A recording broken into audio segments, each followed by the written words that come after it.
Worm is a web serial by J.C. McCrae, also known as Wildbow.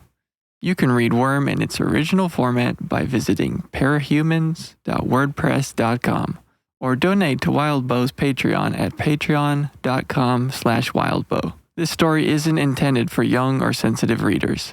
Readers who are on the lookout for trigger warnings are advised to give Worm a pass. For a complete list, check the description for all of Worm's trigger warnings.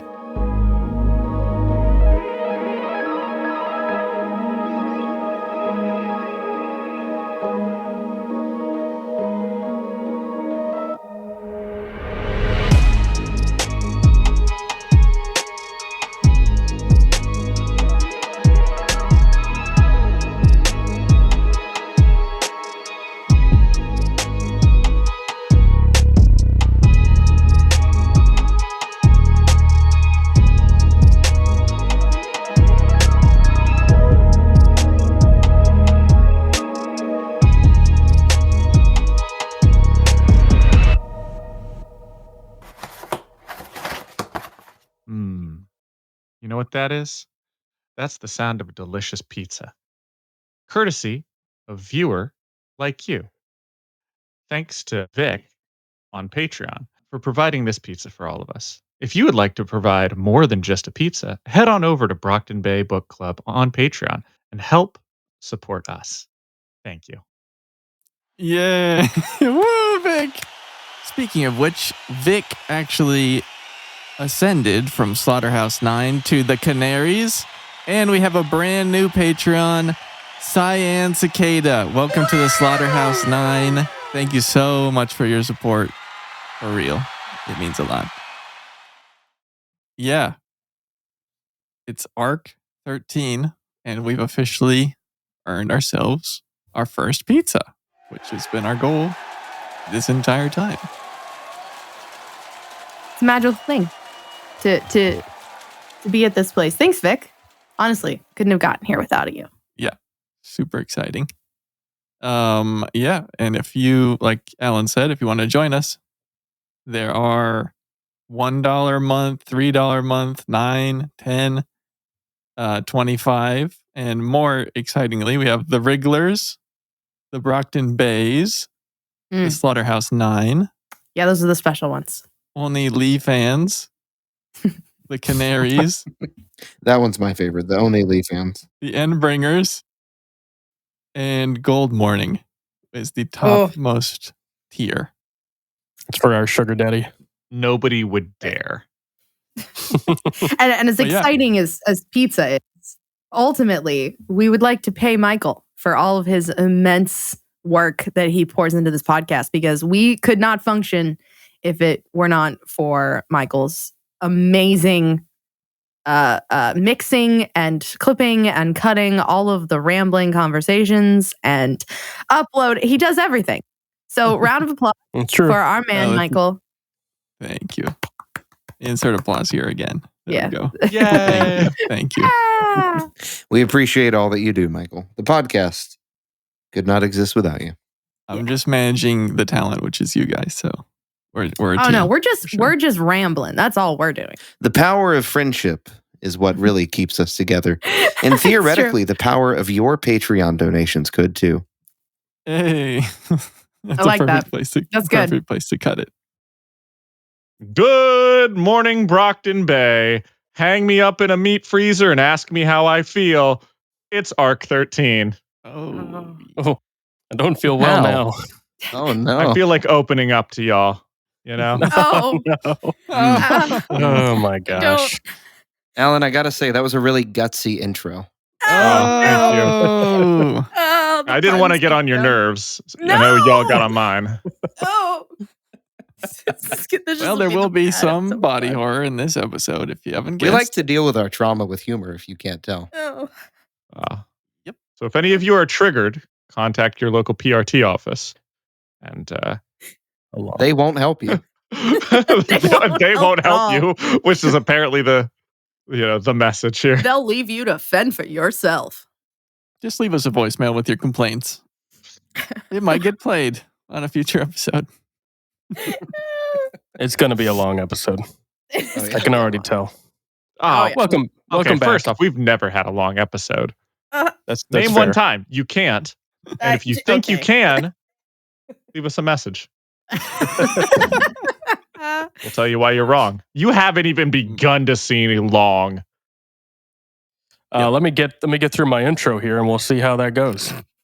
Or we could delay it and see how long we can make this go. Oh. I mean, we've already introduced everything. I was just gonna say welcome to everybody. Well, thank you, Jacob. So, Oh, you're so good. Yeah. welcome. Yeah, Thank you. there we go. So good to be Now we back. got that out of the way. We're in Arc 13, ladies and gentlemen. Arc 13 of Worm. Mhm. And You're in they're arc getting longer. 13 of 30. Is Yeah. it 30? We are Oh my gosh. only a third of the way through this, by the way. Wait. No. I terms of mean, I order. was going to look at it as like, we are almost halfway because 15 is half. You would We just think finished, we're about to do 13. We'll pretend that's true. we are at almost the halfway. 33% mark. No. I don't We need are that a kind of third of the way through negativity. this. I don't need that kind of negativity. So you better buckle down. It's only because the arcs get longer from here on out. We started Right, with yes. very slow They do. arcs. And, Prefer the or term short dense. arcs. You were Make it confused by our denser. math. That's why. The math ain't mathin'. Yeah, it's sort of like you finish the third Harry Potter book and you're not quite halfway through the Harry Potter series. Right. Right. Yeah, exactly. Yeah, that's true. Something like that. But anyway, we got a fun arc here. Arc 13's got a lot in it. A whole bunch happens. We're gonna get into it. Before we do, Michael kind of touched on it, but this episode, those listening who might not be reading along in time with us, does touch on some body horror and things of that nature. So if that's not your cup of tea, no sweat. We'll try to probably give you a heads up when we get to those chapters, but if you need to just skip on past that, feel free to do so. I almost did, to be honest. It's not a pleasant read, but we're getting ahead of ourselves. So let's start in first couple chapters. Hannah, you have some summaries for us? I do indeed. Grouping wise, it's a little hard to group some of these together, especially the first couple, because we have two chapters and then we're hit with an interlude. So I think for time being, we're going to just go chapter by chapter for now. So chapter 1 for Arc 13, Snare, opens up. Jack has delivered his terms of engagement for the Slaughterhouse 9 trials. Coyle and the gang discuss options and plans for how they're gonna fight, how they're gonna deal with it. And Grue shoots down Imp's idea to infiltrate the Slaughterhouse 9 with her power, and ultimately she storms off. These are stupid rules. Was Can we- anyone else completely confused by the rules? Because I Yes. read them multiple bit. times and still didn't get them. I get them, but the fact that I had to read it multiple times, and granted, my autism is like I don't get things that are abstract very well, and explaining rules with no picture or diagram in front of me, just I don't understand. I go, cool, I didn't get any of that. Explain it to me like I'm a human being. Like I can't translate that. It's the Michael Scott. Explain it to me like I'm 5. You know, You explain lie it to me like 5. I'm 4. Yeah, Yep. exactly. It's just Yeah, they're a little. it's too complicated. It needs to be Yeah, I agree. simpler. Yeah, I agree. Again, we've talked before about things that probably would have gotten refined with a bit of editing and second and third passes. It's probably one of those things that would have gotten adjusted a bit. I like the idea a lot of them making it a game for themselves. Like that's a Yes. fun concept, but it does get a little hard to follow. So what could we talk a little bit about what the rules are? Because I'm honestly not entirely sure that I know what they I are. can pull them up. I know what the ones that I care about that make sense to me are you cannot leave, otherwise we will enact this plague that Bonesaw has put together. You will do a cannot genocide. have outside direct interference from other people outside the city. So like we can't go toe to toe with, Legend or somebody. Otherwise, see, said plague. Right. You can, however, get help. That is like, healing, stuff like that. All perfectly acceptable. Same goes for Slaughterhouse 9. Slaughterhouse 9's not going to be picking up, their junior varsity squad can't come in from out of town to tag in. But, if they've got somebody that is good with computers and they're like, oh man, we've got malware on our computer, like that's perfectly acceptable for help. So, indirect interference only, no direct interference from people outside of the city. You can't leave. Otherwise, there's a whole complicated system about essentially if they can kill off everybody with their trials except for one person, then I don't know. It gets you lose me. So The goal is to keep more than two people, or more than one person Yes. alive by the end. Well, at least 2 candidates survive the testing. Jack will admit defeat and leave Brockton Bay in peace. Which doesn't taking feel any like a win. volunteers. No, I mean, no. The goal is to have no one die, of Right. course, but like that's very unrealistic dealing with the Slaughterhouse 9 in general. I did look up to get someone's, I don't know, simplistic version of the rules. I can't seem to find any off the top of the internet or the top of Reddit at the moment. But yeah, what Alan said is basically it. Rules about people helping, rules about leaving. The Slaughterhouse 9 have to go one at a time. They Mhm. can't all like attack at once. And then they have a certain amount of hours. If a Slaughterhouse 9 should fail in the testing or lose in that sense, they get penalized certain amount of hours that their test has to take place in. I can't remember exactly how many hours it is. They get what, Is it 3 3 days days? apiece, Yes. and so they'll be penalized. I want to say day, I a think. day for Yes. everything. That So they, Mannequin got penalized 1 day for his interaction with Taylor, which Jack considered a defeat. So he only had 2 days to perform his test. And then we'll talk about that when we get into Mannequin specifically. But Oh, mannequin. yeah. Oh, mannequin. Okay. Yeah. Yeah. Yeah. Okay. Yeah, I just wanted to make sure that I remembered the rules correctly. That's basically what I remembered. Mhm. And I mostly thought that it was interesting how we kind of get this sense of like how the Slaughterhouse 9 talked about it and realized, okay, yeah, let's do something a little bit different, right? In that previous interlude, where they were beating up on the travelers, I believe. The merchants. the The merchants, merchants, not the yeah, sorry, wrong group. The merchants, yeah, they were beating up on the the merchants. shit out of And Trickster. yeah. But I just thought it was interesting the way they were like, okay, yeah, we're going to play this quote unquote nice.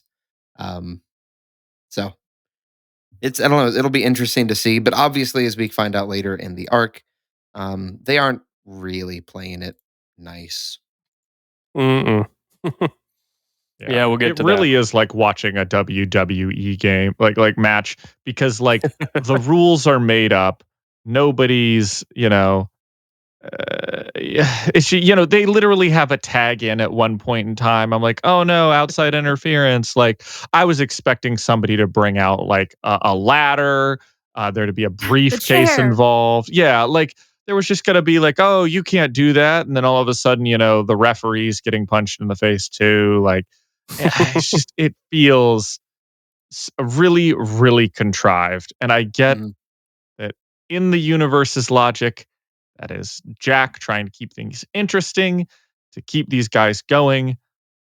But it's frustratingly complicated. I stick with the like, you can't leave the city, we'll blow it up. We're going to do some testing, you know, and we're Blow not it going to up tell you later. what the penalties are. Like, just, Mm. I feel like it was a little extra. Yeah. I Well, think the thing Did that he I thought was draft this in a interesting. Word document? Like, did he handwrite all this? I think I it bet was he has probably. great I would guess it was in handwriting. an Excel spreadsheet. Jack seems like an Excel spreadsheet kind of guy. Does he? I was Yeah. gonna say the back of a napkin kind of person. Exactly. It's a cocktail napkin. He written in like has lipstick. really good handwriting, but it's on the back of a napkin. He's like, all right, I've written out the same letter 8 times. And they're like, wow, those are almost identical. It's kind of But like also, Riddlery, right? yeah, but also there's ketchup stains, Is it ketchup though? Is it? Oh, that's the question, Riddle me this. We must catch up all the relish we can mustard. Oh God, no, my I God. can't Excellent. take We're it. gonna I go can't after Fugly Bobs. take it. No.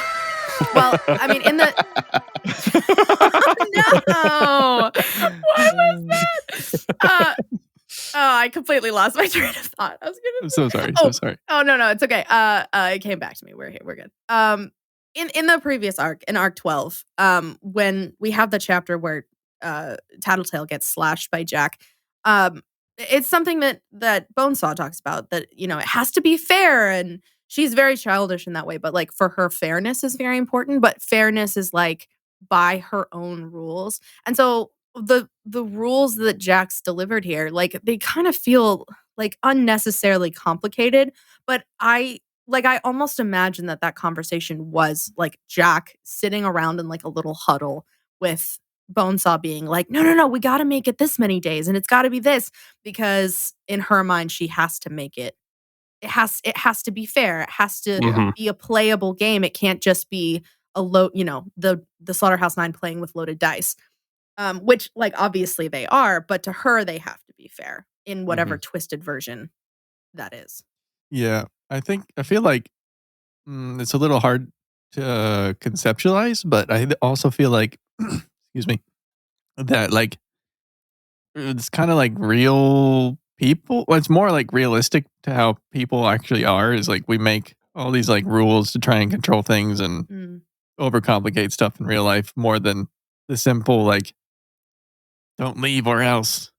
Like Yeah. that, if you were actually like, I don't know, if I Mhm. was a supervillain trying to control people, I feel like that would be too open ended for me to leave it that way. It would feel like I was not being menacing enough. I don't know. It just seems more realistic to how people actually are, maybe. Yeah. To me, it did. As I weird get as, that. as it Yeah, is I to think read. I think it also sort of plays into that stereotype where serial killers are really organized and they've got all their rules and they've got all like their methodology and it's all by the book, by like their book, So it sort of plays into that whole mindset as well, which makes a lot of sense. No, like I said, I really like the concept of the game and that they want to stick to these rules and it's sort of like their own really fucked up code, Yeah. They just Yeah. get a little confusing to keep track think- of while you're reading it. I think but one of the it's- I think one of the interesting rules for me was seeing the rule about not having outside interference. I think we may have talked a Mhm. bit about it, but I really thought from the villain's perspective, them saying, we don't want you to have outside interference from other heroes, just kind of speaks to the fact that even though the Slaughterhouse 9 are very powerful, there are certain heroes that they've purposefully avoided. Um, Mm. at least to a certain level, right? And I think Skitter's assessment of them is very good in that she says they're a lot like us. We pick Mhm. our battles, we think through what we do, and if we get in a situation where we're probably going to lose, we just don't get into that situation and we run away as fast as we can.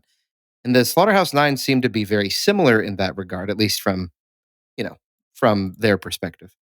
And I think there's Mhm. some truth to that, in that they are saying, yeah, we will do this game, but we don't want to. We don't want Legend or Eidolon coming out of nowhere and blindsiding us and winning for you, because then it's not fair for you. Yeah. It's kind of an interesting Right. perspective there. I think one of the other things I think about, because, we're talking the fact that we're talking very much practicality. It's like, okay, they've got 3 days to issue these tests. Now, correct me if I'm wrong, but there are 6 contestants now, but could have been up to 8 contestants participating in this game. They each of the Slaughterhouse 9 members gets to give, 3 days of testing. By themselves, what are those tests? And that is them going around to 8 different individuals and issuing these tests, right? There's Yeah, six, I mean, I think there's 6 participants at this point. In this one, but Yeah. we're just assessed if they've done this before, like with Cherish, they did this with Cherish before potentially. So this isn't each one of them sits down with one person and you go through the 8, and maybe they're cycling where like the 8 of them are dealing with 8 other people and then they all pass to the right.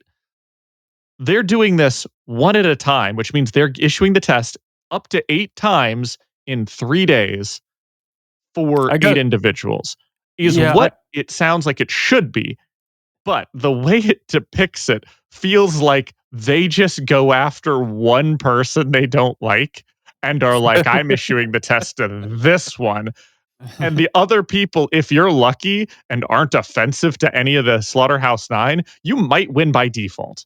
You know? Yeah. Just like, oh, we forgot to test him because he's just so boring. Like, I guess he's the new Slaughterhouse 9 member. Well, they wouldn't pick anybody that boring. I know that, but that's just what it felt like. I was like, oh yeah, we've got 3 days. Like, well, some of them, just from the sounds of what they did to like Cherish, like the one that just sounds like somebody had to be there doing it. Like Crawler had to be, or no, the Siberian. The Siberian's just chasing her, just her, for 3 days. Yeah. Mm-hmm. It does feel more human that way. Once again, it's not a perfect game at all. So that's just my thing. Is it's just like, oh, it's not like you gathered them all together and gave them the same test. Sticking 8 people in a room and being like, the first person to kill another person wins, and that weeds down to half the people. Like, oh, it's not like you're giving them all the same test. First person to get to the hospital wins. And the last person there gets eliminated. This is just I'm randomly going to whoever I want to test and testing them. Some people could make it through almost the entire month of testing without seeing a Slaughterhouse 9 member. Yeah, I mean, I got the impression that one, they adjust the rules a bit every time they go to a new city. It seems like they're kind of reestablishing rules and making some adjustments on the fly. And then 2, I would stand a wager that most of their victims don't survive more than a few minutes once those tests begin. So they probably move through them pretty quick too. But I mean, I know I would not last if I was being hunted by Siberian. Like that would not. I'd just like step into traffic at that point. Oh, gosh. Well, it's probably also one of those things like Siberian's going first again. Oh, damn it. I'm never going to get to my test. They're all going to be dead. Like, yeah. She just hunts them all. Exactly. Big thing from this first chapter, though, and then we can move on, I think, is that Imp wants to infiltrate the Slaughterhouse 9. She's like, it's fine. They don't know I'm there. And Grue is like, you don't know that. And frankly, I'm kind of scared for you, which, I just want to say, I think that's reasonable. Yeah. I don't think he's asking for anything inappropriate. Yeah. Oh my gosh. Like he's being the big brother here. Like he's doing the responsible thing. Exactly. And she acts like, ugh, you're just the worst brother ever. And I'm like, girl, me back. Please. Yeah. I mean, he brings up the fact that during the fight, when they, broke into where the wards are, that like Dragon could see Imp. Like Dragon knew where Imp was. Yeah. And kind of the idea of like, well, we don't know what they're capable of. Like you have no idea if they could see you or not. Like don't just go rushing in on the off chance that they can't. Like with so many people in a group, like with such varying powers, like that's too dangerous. Silly little girl. Like, really moments like this show their age where it's like, again, like, with Taylor, like moments where she's like, yeah, I'm going to go in. I'm going to be the undercover agent. Like, you dumbass. Like, you realize you are still a kid. Yeah, exactly. It is what it is. It's just, teenagers being teenagers. What can you say? Yeah. Which, like, I get it. When you have a superpower that can make you people forget why you're there. Like, she storms out. Grue stands. And they're all like, wait, what? And then they all like stare at him. They're like, why are you standing? And he's like, sorry. And then he like sits down because she's like enacted her power and they've forgotten she was there. Like, when you have something that feels that powerful, they can make people just forget you when you're standing right next to them. Like, I mean, teenagers too, but like that's gonna give you a little bit of a power trip to your head. So, Oh yeah, for sure. Shall I go on to chapter 2? Yes. Let's see. Oh, wait. No. Stay here because All right. So This is going to be a Taylor long in this episode. room. This Yeah, is yeah, going to no, be no, the no. It's longest quick. fucking Taylor in this episode. room Thank you, Alan. finally gets some goddamn thank yous.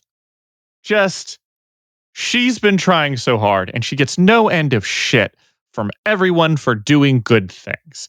And finally, in this room, everybody's like, wow, look at how great a job you're doing. Not only did you kick Mannequin's ass, but you're also doing a great job with your like zone. Nobody can even touch you when it comes to how you've managed everything.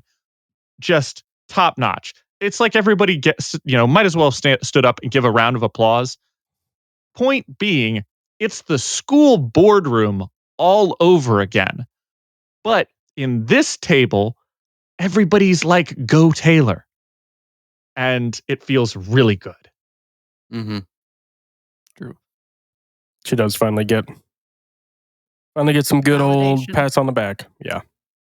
Also, at the end of this, when she's back at her thing, man, Mannequin is such a bitch ass sore loser.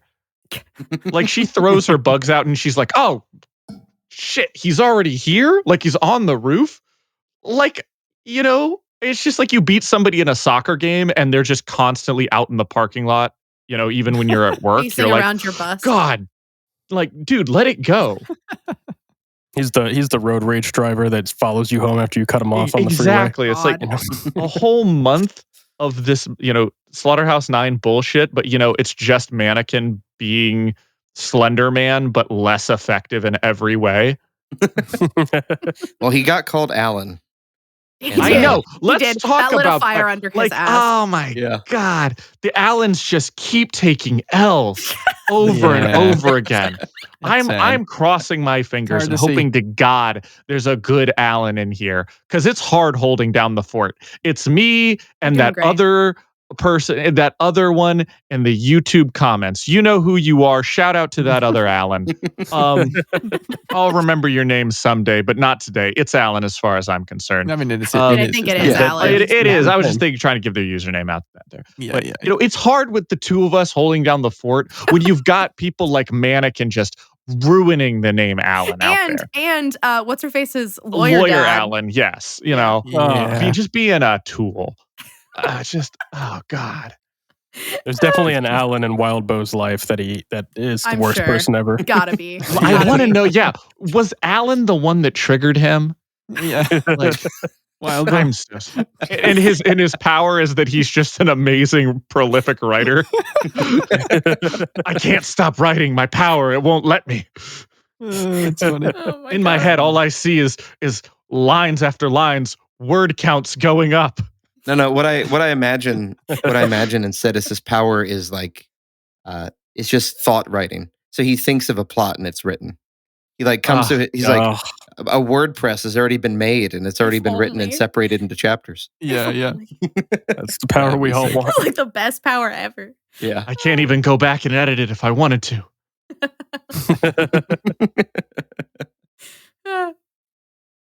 All right, chapter. Alan, do I chapter have two? your official permission to move on to chapter 2? Yeah. Now you have my permission. Okay, try. excellent. This is another singular chapter that we'll talk about. Chapter 2, Skitter, Grue, and Bitch track down Panacea to try and get more information on her specific nomination. And Mannequin, as we mentioned before, has kind of been hopping from rooftops and he attacks them in the alley. And in the ensuing fight, Panacea bolts and Bitch's dog, Lucy, gets killed. Or Lucy. Isn't there's an argument at the beginning this about like who's gonna go talk to Amy? And I think it comes down to like, is it gonna be Taylor or Grue? Maybe I'm wrong here. But You might be right. My remembrance of that chapter is a little shaky. I'm just going off of the angry letters I have written down. So it just says, what angry letters do you have? it just written says, down for your Taylor, notes? if you want Grue to do it, just let him do it. Or just do it yourself. Come on. What? I almost need to pull up the chapter just so I know. There's just so much source material. I mean, that could just be the tension between the two of them as well. Quite So- possibly. There's always tension between the two of them. That's true. But I think my either favorite part way. of chapter 2 is just where Skitter notices that Mannequin is thicker than before. Thicker than a Snickers. It's why he's so easily caught now. Exactly. You know, Exactly. he's added the jaw too, and he's like, "Sorry, Skitter, but the clapping of my ass cheeks has alerted you to my presence." So I'm All sorry. this cake. I'm just looking this up. It's so hard slaughtering Brockton Bay every day. Okay.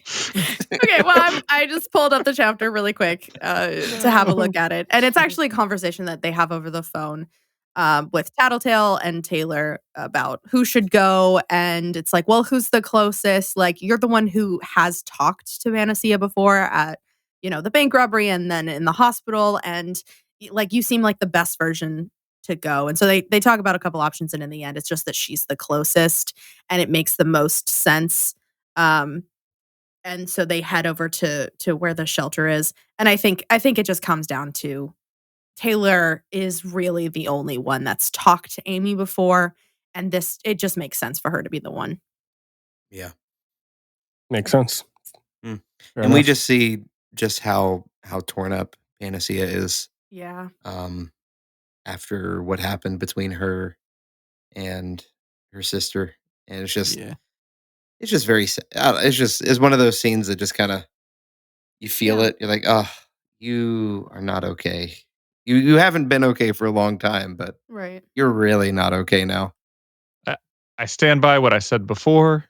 We talked all the way back that, she had her last moment of sympathy way back when. Right. And ever since then, this is just her making the wrong decision every time. Mhm. Yeah. Yeah. I hate to see it, but like she also something else that happens here is Taylor calls her Panacea, and she's like, don't say that to me, don't call me that. And kind of this idea that she's so removed herself from like making the mistake that she did with her sister that like I'm not even going by Panacea anymore. Like I assume that she's not even like healing anymore. She's kind of like given up on her cape, persona entirely here, because like she's kind of just given up all of it, like the good and the bad. She's like, I can't, so I won't. Mhm. Yeah, it definitely does seem like that, where she's just kind of said, you know what, it's just not worth it anymore. Yeah. Baby out with the bathwater. Mm-hmm. Yeah. And Taylor tries so hard to talk Amy down, and Amy just wants to wallow.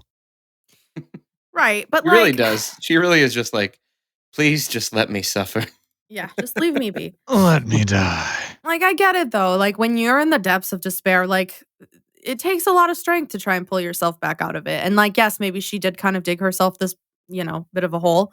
But, like, Amy is, she's a kid and she's trying to figure it out. And her entire world has been turned upside down. Like, the city is a wreck. The Slaughterhouse 9 named her as one of their candidates, from going from being such a secure hero to then finding out that your father is a villain.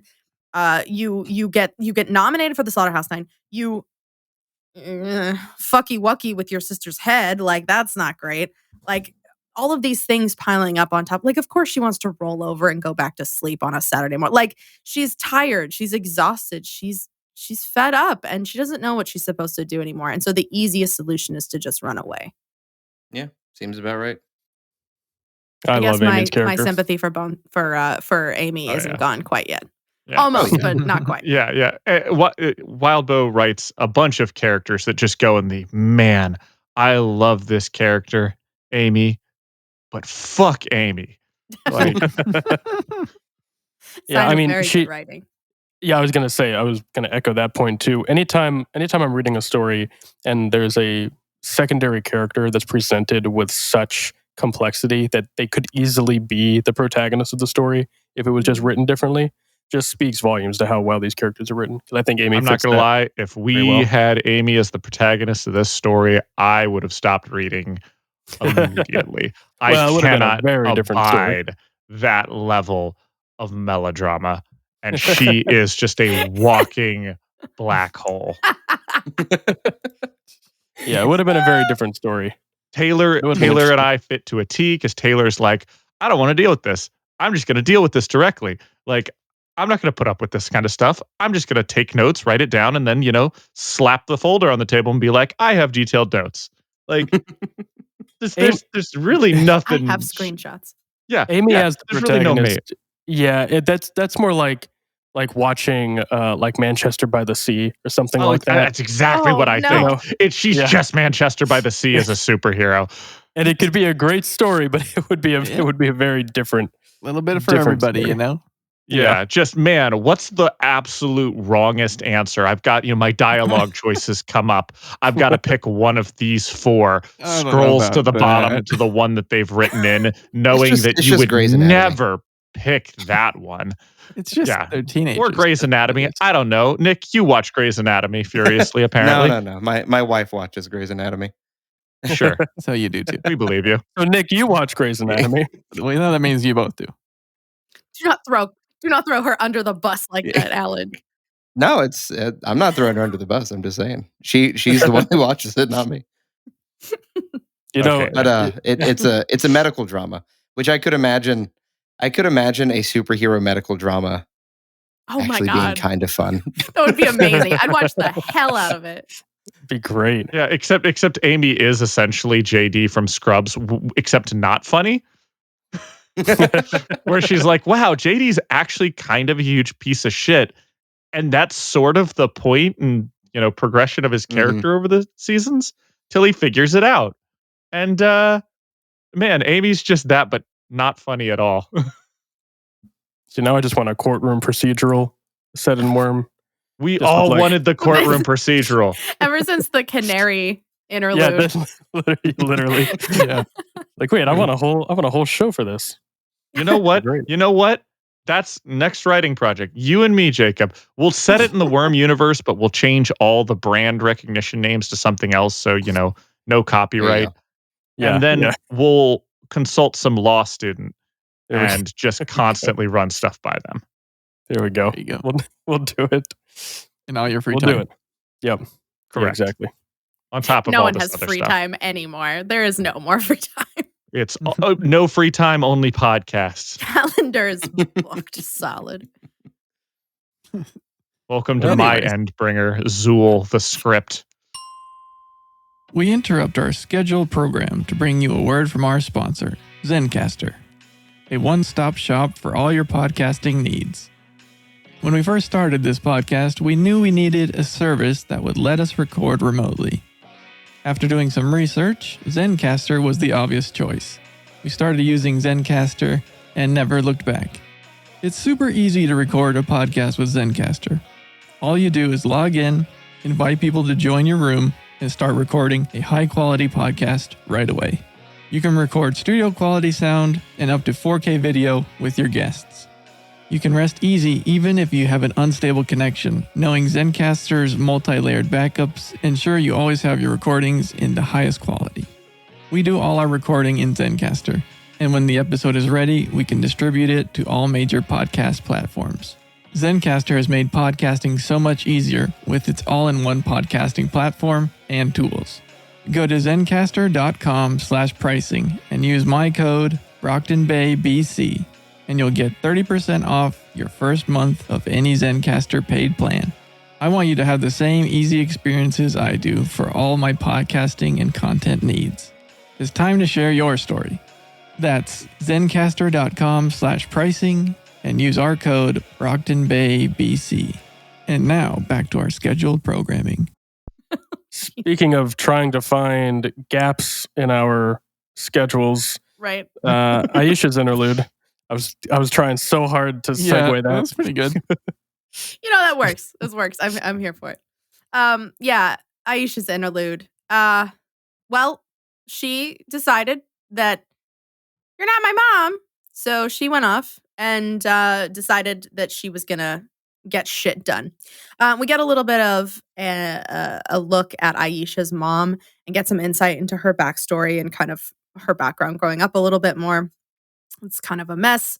Imp tracks down the Slaughterhouse Nine and tries to attack them. It doesn't go very well, but she runs into Cherish and realizes that Cherish can sense her, if not, can't see or hear her, but can sense her. And then they strike some sort of deal where Cherish, wants to work with Imp somehow. But we don't really know what that is. It kind of leaves it like that. Okay, so I think one of the most interesting aspects of this arc is we find out that Imp's power works the opposite of at least how I would assume. And I'm sure many other people would. Yes. Meaning, we might assume, oh, she concentrates and then she, leaves people's memory. In fact, it is the opposite. She has to concentrate to keep people being able to see her. And I just think not only is that maybe the saddest thing I've ever heard for a superpower, That's rough. but just such an interesting thing to think about. Like, again, I just appreciate the way that Wildbow writes superpowers is that it makes it so much more interesting than just, oh, they have power, they can use it. This is, no, I have this thing. It's almost like a condition, and I have to work to suppress it rather than it being something that I'm choosing. And that just is very compelling as an idea and also very, very sad. Oh, yeah. Yeah. It just, it's one of those, and her arc is just so painful with the attention on her mom. You see just how bad her environment is, and the fact that her mom's pregnant again, and she's thinking to herself, you can tell she really does love Grue in her heart, because she's like, don't give him another baby just to have to take care of. Come on. Like just the way she says that is also so heartbreaking. Yeah. It's just very well done. Yeah. And I appreciate that. Aisha's powers on a large scale as her own thing gives a lot of, brings me back to Kingdom Hearts and the 358 days over 2. For any niche listeners that know what I'm talking about, memory loss and erasing memories, really hits hard for me as well. And the fact that her power just wants to kind of erase more, and she is actively preventing it from doing that. Man. And it makes me think too, we've talked about with characters like Skitter, her power still works when it's, when she's unconscious sometimes. Yeah. Does it work that way for her too? Is she just go to sleep? And if there was she's asleep in a house and then, whoops, the house is on fire. Right. Is there anybody inside? I don't think so. Do they just forget that she's? That's the kind of thing I'm thinking about now, and I'm like, no. When Aisha, gets to be in her mid 20s, and she's living in an apartment by herself with her cat, she will have that realization of if I slip and fall in the bathroom, I will die. Except, because nobody's going to check on you. Except she has to have that fear at every second of the day. Anytime she goes unconscious, I assume, oh gosh, nobody can help her. Well, has she been knocked unconscious before? I think that's the thing I want to establish. That's very is if she's been knocked Thanks. unconscious before. I mean, I don't think so. Wildbow, that we're aware of. please explain. Yeah, I think that would be the question. Would be if we've seen her unconscious before. We kind of do answer that question in this arc. Not to jump too far ahead, but correct me if I'm wrong. She's unconscious on the table in Bonesaw's lab, and they're all aware that she's there. Oh, okay. Because Bonesaw's talking about her and referencing her. I was going to say, is that true? I always assumed that she was paralyzed like the rest of them. I wasn't when I read that as that she was she'd gotten the powder to the face and she wasn't passed out. She was just incapacitated. Oh, okay. Yeah, that's what I assumed. She's still very much awake, but if she even then, Yeah. Sorry. Oh, okay. No, that's right. Because if Yeah. that's right. Because the bonesaw makes them so that they can't access their powers too well, or something like that. Yeah, it's more of Okay. like it's not like an active thing. But then again, that makes me think of the same thing. Like if her powers aren't like, I have to think about this to do it, then, oh gosh, I don't know. Oh, that's true. It would be reversed. Yeah. If she can't access her power well, then everyone should be forgetting her more easily. Mm. So maybe Okay, she is so unconscious. just to and- give you yeah. some insight as I'm going through, because I remembered something in the extended universe, but her power is less effective over a long term, and of course, Tinker Tech, as we've seen from Dragon, does circumnavigate that a little bit. Okay. But Interesting. because there's even times where they think about, like, Grue has remembered that he has a sister, and it's Aisha, and it's Imp, and she should be here, and she clearly has just used her power, and he's forgotten. Like, he has those moments frequently, probably more than everybody else, because it's her brother, and he's around her all the time, and she pulls this Yeah. shit all the time. So, like, whether it's a power, like, getting used to thing, or, oh, I forgot something. Oh, the thing that I keep forgetting is probably Aisha, because, Yeah. I figured out that she does this all the time. Dude, I would tattoo that on my hand. Where is Aisha? Because as soon as you Just at any given think point in about time. it, you're like, yes, I remember I'm supposed to look for her. Yeah. Except the next time you go to look down at that, it's just got a penis drawn on it. There's some like little devil Memento horns. memes here. Yeah. for I sure. was about to say Yeah, Memento. it's memento moment. Oh, I love it. I love Yeah. it. Anything else in Man, that chapter? I mean, okay. that chapter is cool. I will just say I do really love the way it's written from Aisha's perspective in terms of how her power works on people, with the exception of Cherish. Just seeing her walk around everybody and Oh gosh. stabbing So Bonesaw in the eye. She That moment, really yeah. did look at everybody in the room and then just said, "You know what? Nah, fuck them kids," and Yeah. just cut her throat. Like, Wait, did she cut her throat or did she stab her in the eye? She Both, tried to I do think. both. Tried to she do stabbed both. her, because she Stabbed goes her to in the cut her eye, throat, and successful. that's Yeah. Cutting her throat, less successful. yeah. Well, I mean, Um, she had the right idea of going for the right person because, like, Bonesaw's the one that will stitch people back together. So, I mean, if you had to pick somebody, I feel like Bonesaw. I mean, there's no way you're going to take out Siberian. Like, that's not. Yeah, of course. I mean, I think the options were Jack. I want to say, wait, who was in the room? It was No, So Jack Bonesaw was in and the Crawler room. were there. Yeah, and And, Burnscar. Yes, And Burnscar. Yeah. And then Bonesaw, Crawler, Bonescar. Bonesaw. Wow, I can't talk. Burnscar. Yes. Bonesaw, Burnscar, Crawler, Words are hard. Cherish, and Jack were not there. They were downstairs. Right. And of course, Mannequin was not there because he's out pummeling people in an alleyway. Getting his And ass kicked Trying. again. Siberian was there as well. Yes. Okay. That's what I thought. I just couldn't remember exactly. I'll also say, probably my least favorite interlude so far. Oh, really? Hmm. Oh, I really liked I love it. all the little details in it, like we've been saying, just as maybe not even as a cohesive thing, just it was relatively, compared to the other interludes, and the expansiveness of the world that they kind of show off. I didn't really feel this one. There is less world That's fair. building in it, but I do. And I I'll did really say, like the. not just this interlude, I really wasn't feeling like the first half of this arc. It was really hard to read through. Interesting. Yeah, I really enjoyed it. It was the later chapters that were harder to read, but for different reasons. Yeah. Just a No, little. I would say you and I've Okay. talked about that before, where like the last ones I was edging my seat. I gotta read these last ones. I gotta know, like, even though it's painful, I gotta know what happens Yeah. next. I was having to But, take breaks in between the chapters later Mhm. in this arc just because it's so heavy. But no, with back to the interlude specifically, Aisha's interlude I like quite a bit and much better than Pickett's interview later on at the end of the arc.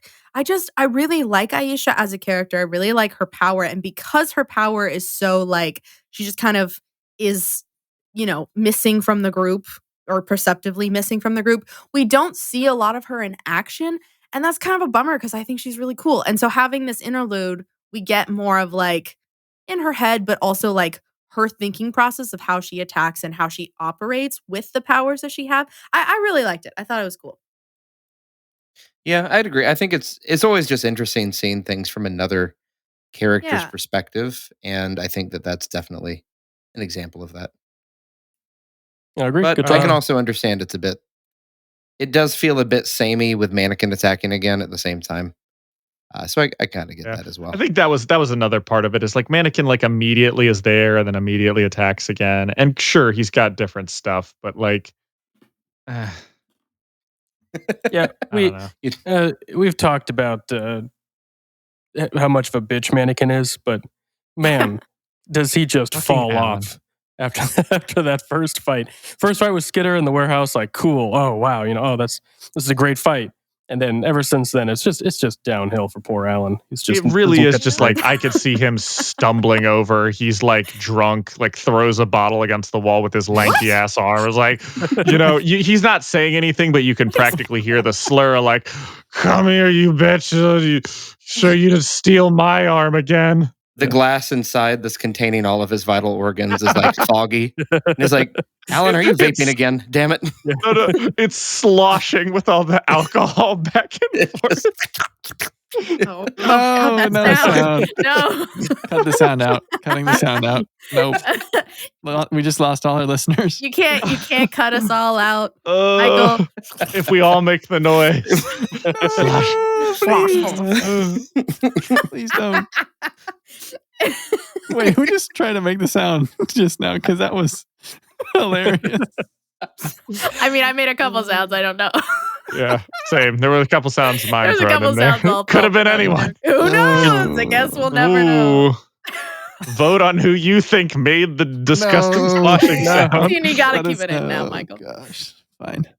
I could see Mannequin going to a department store and picking fights with all the other mannequins in the store, and then Oh my being- gosh, yes.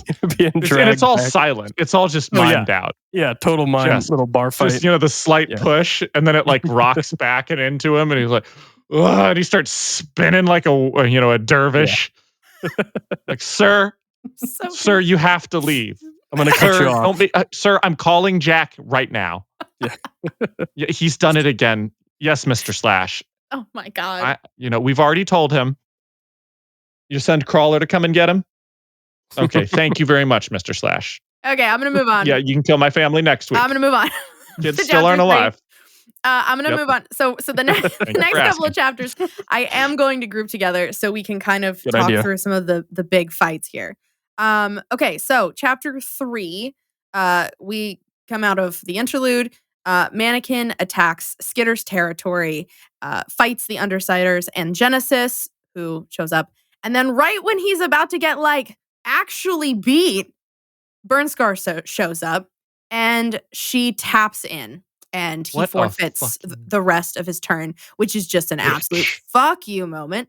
And then chapter 4, Burnscar delivers her test to Bitch, which is to kill the other members of the Undersiders, and then sets Skitter's entire territory on fire, which is just a delight. Yeah, we're gonna just stop there with those two grouped together for now. Did Alan put a mouth on just to fucking laugh at her? I don't 'Cause think that's he what it can- felt no, like. No. I don't think he can it was his laugh. gas It's- mechanism. It was his Yeah. gas I mechanism. know that. Yeah. I know that. I know all of that. It just, when I read it, I mean, this is what I what- felt. Necessary to make it a mouth? Yeah, No. I Right, just no. looked and went, did this bitch just go back and retrofit a shotgun arm and also add a mouth just so he could laugh at her? What a little Terrifying. bitch. It's so terrifying too. Did that he add a sound. middle finger just so he could flip her off? God. Yeah. I mean, basically. And then he shrugs. Fuck it, I'll blow myself up. Spiteful bitch. I do like that moment with the lighter. So this is something I've actually been thinking about a lot. I love how smart Taylor is. And I'm sure I said this in the last arc when she was fighting Mannequin the last time, is I love how smart she is. She's thinking all these steps ahead and she's contemplating, okay, well, I can't go up against him with these. So she comes up with ways to fight him that aren't, Mhm. that are actually going to work. And she realizes that the gas is combustible and then uses her bugs to light a match over in his little gaseous cloud, his little fart cloud over there. And like, There we go. it blows the fucker up. Like, it upsets me how smart Taylor is. And like, Well, once again, well, is I that- would is- not last long in this. In the hero world. No way. I'd be like, well, can't beat him. Might as well die. Like, there's no I'll way. die. Is that what happened? Is that she lit it? I thought she was trying to light it, and then he figured She- out what she was trying to do, and he was about to shoot. And that's where she's like, I know what you're doing. And he's like, fuck it. He's And like, then "Fuck shoots it." his gun anyway. Yeah, I think his gun is the thing that sets it off. But she has a lighter in her hands, and then her bugs have a matchbox. And so it's like multiple ways of attack. And then he ends up, pulling the trigger himself. But golly, Oh like, man, ugh. I've got the meme for this arc. I've got so many memes in my head Let's hear it, ready for Jacob. this. No, I was trying to remember what it was called from A Bug's Life. PT Oh my God. flees flaming death. He strikes the match. Oh my God. Oh yes, dude. Oh, That's what this is. oh. Excellent. That's Pretty great. good. Stay tuned on our social medias for That's Yeah. funny. upcoming Follow memes. us on Instagram for all the memes and Reddit. Mine's just going to be like any WWE SmackDown where like some guy's just getting absolutely wailed on. And then, it's just mannequin crawling away to tag in Burn Scar. Oh my gosh, I Oh can't no, believe wait! that. It's the famous WWE clip where Vince McMahon, whatever his name is, McMahon. McMahon. Yeah. Vince McNaught not in Fucking charge of the WWE Yeah. anymore. I know. Hopefully behind bars someday. Anyway, when Vince he's McSexual Schultz.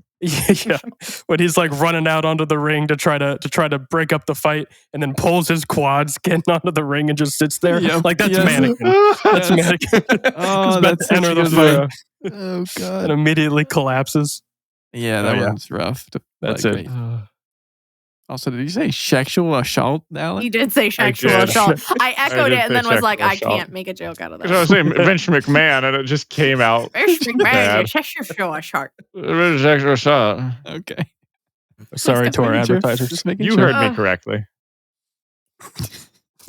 Yeah. So, what do we think about the tag out? Because I think that's the bullshittiest bullshit ever. Yeah. Yeah. Okay. We have so many rules. I did not see this in any of those rules. Did y'all see this in the rules? Because No, I they were didn't read definitely that in the making it up. rules. I mean, I don't That's what I'm remember it saying. now. Burnscar says as much. She's like, Oh, I won't. Did she say I won't tell if you won't? Something to that effect. Yeah. Where she's like, Yeah. I'm gonna take over Yeah. now. Like, are you really gonna? Who are you gonna complain to? not gonna be a snitch, but I'd be like, all right, Jack. Like, I'm No. sending bugs your way. I've got some issues. You know. You got cheating teammates, my man. Actually, if I were Piggott is specifically who I think would do this. I would just be emailing the shit out of Jack, being like, "Now you said this, And I quote. but we have, so and so tagged in. Now I think it only right that we should be allowed to tag in for one of our big heroes. I think maybe Alexandria. Email me back at your earliest convenience, fucker." Tag in Sion. Honestly, based on what we've learned from the Piggott interlude, I don't know. Alexandria would go to turn and fight, but we'll get to that. Let's get some interesting questions for that interlude towards the end. Yeah. I forgot that Burnscar can teleport through her fire. That is so pretty cool. Yeah. But so unfair. Burnscar has one of those what I might call an unfair power. Oh, You know? How do you say? How do you say bullshit? Utter Yeah. bullshit. I call Yeah. bullshit. Yeah. Yeah. But yeah, It's cool though. it's very Anytime- cool. Anytime we get into stuff with fire, it just make like ugh, it's one of those things like deep ocean or deep space. Like fire is kind of one of those things that you can't really get away from it. And like sure you can try and put it out, but once it reaches a certain point, like you're not gonna put it out. Like this isn't gonna be The Lion King, where a nice rain will suddenly, extinguish the flames on the Sahara. That's not how it's gonna go. Like, these flames are out of control. They are burning the territory down, and there is practically nothing that they can do about it. Like, what are you gonna do? What are you gonna do? Like, sure, you're on the ocean, you're in a bay city, but like that means absolutely nothing if you don't have, roads that are functional enough for like a fire truck to come through. Like, none of that is gonna happen. And so what do? You do your best with Genesis, and you evacuate? Like, that's your best bet here. Yeah, for real. If Burn Scar had half a mind to, and this is one of those, any of them could do this, she could literally set a city on fire. Yeah. And all it would take is her just teleport burning her way, every 15 feet Across in the rapid world if she succession, wanted to. just down a street and down, turning and going back down the other. Like, you can't put out that much fire. And she could just keep lighting. Like, holy cow. And unlike anything with, like, if you had a water power, for example, because I'm always thinking with opposite of fire, water, but like, okay, sure, great, okay, you can drown someone with a lot of water, but then what? When you stop controlling it, it just kind of like settles. Fire is going to continue eating until it's done, until it burns itself out. Yeah. Yep. Naturally destructive. Yeah. I think that's why Terrifying. in Avatar: The Last Airbender they quickly realized, like, oh, we need to The we Fire need to Nation maybe is a problem. limit. It's like, oh, which nation is the most likely to try to take over the world? Is it the ones who can make it windy or make it wet, move some rocks, or is it the ones who can burn everything down? Oh. Yeah. I don't know. Is it the cool guys who can kick ass, or is it the dudes who make snow cones? Gee, I wonder who. Who could it be? I don't know. I like a good snow cone myself. The opening of this, though, when she issues her challenge, which I'll be honest, kind of feels like it just gets mostly ignored because of the Yeah. fire. But Burn Scar is absolutely right, because as much dogtism as Rachel has, she does not mourn dogs like she does people. And I think Burn Scar nailed her right there. I think Yeah, Burn for Scar sure. unintentionally nailed her in the sense that, like, because I don't think bitch cares about people at all. I think she cares about very, very specific people. And so Yes. I think we've talked about how the Undersiders are kind of like bitches pack, and she sort of has that mentality with them. Because she cares about them more than her dogs, but she would care about her dogs more than pretty much anybody else. Oh, So yeah. Burn Scar was Sure. like, just go kill people. She'd be like, okay, fine, it's Yeah, she would have not going to matter. Yeah. But I think about this specifically, in Arc 8 with the lung fight. She gets there and somebody says something about, why isn't, where's bitch? We could really use her dogs. And it's like, you really could use fodder is what you're saying. Like, Right. and you got to realize that bitch would kill you where you stand for saying something like that. Because to Right, her, yeah. dogs are more important than people. But what we kind of find out when she rescues Taylor is, she essentially sacrifices a lot of those dogs to save Taylor. Yeah. Like, they're important to her. They're important than a lot more other people. But for the people that she knows and cares about, losing a couple dogs here and there isn't as big of a deal. She's going to mourn them, but she would have mourned Taylor a lot more. And she, I don't think a and lot more. Burn Scar. Well, I mean, enough to sacrifice multiple dogs for one person. Like, Yeah. I don't think had that been a 1-to-1 ratio, Rachel would have done that. She would have been like, ooh, tough break, Yeah, Yeah. she's not doing that for the average person. Mm-mm. That's for sure. No, but it is surprising because, she is all dogs and she the whole things like a dog and man, dogs are more important people to her, but it's not true at a fundamental level. Like, she really has this community here with other humans, which is what she really craves, not with dogs. And it's, it's this kind of big secret of like, no, she really does care about these people. And they mean a lot to her. Like a lot, because that's what she wants. Because she wants that family that she never had when she was a kid. The dog was a stand-in for that. Like a dog was, not to say it was a distraction from that, but she, as a child, had that dog and that distracted her from the family that she unfortunately was stuck with. Mm. Yep. Yeah, good thoughts. Yeah. I love, we've talked about, not to beat a dead horse or beat a dead dog, I guess, but I do love multiple dead dogs. Yes. So no, many. I love her character. You know what? Is this a dog story? No, it's not. Is this where the red fern grows like 5? No. No. I can't. I can't do so that. I've got this idea for a new movie. No. It's about superheroes, but it's about superheroes with dogs. What were you saying before? What were you saying, Jacob? Beating a dead dog?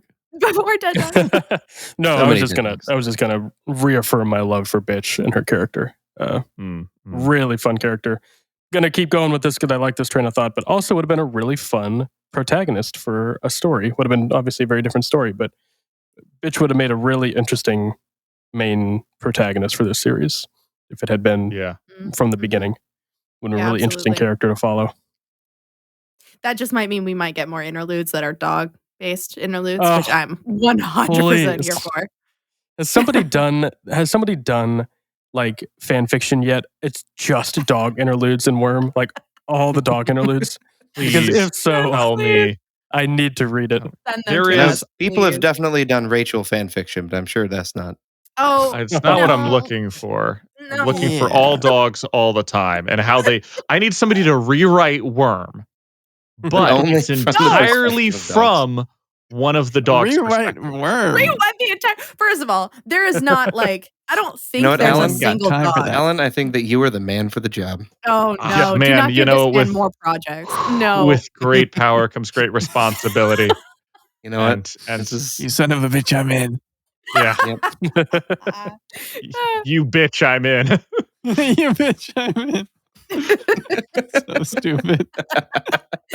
Oh my god. I liked it. No, it'd be very short, but it's the few times the dogs are involved, but and then they're just like, and then it got really watery everywhere, like, ooh, it's like taking a bath all the time, and then there was this giant lizard, and it tasted like chicken. And so confused. When he flooded the sea. Oh, the water. Okay. Lee, that was confusing for a second.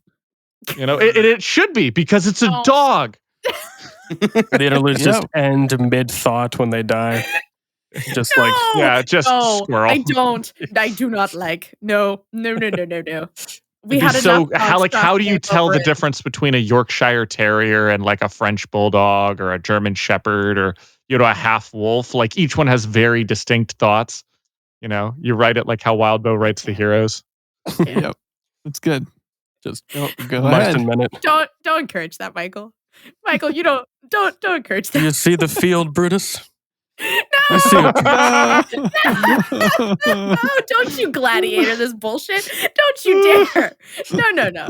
There will be no field. Undersiders were I can't deal with dead dogs. Thank you very much. I'm actually the same way. Somehow Worm gets around that for me. I don't know how. No. I guess because they're super dogs and they're cool and they're going out in a blaze of glory. But like John Wick is hard for me to watch.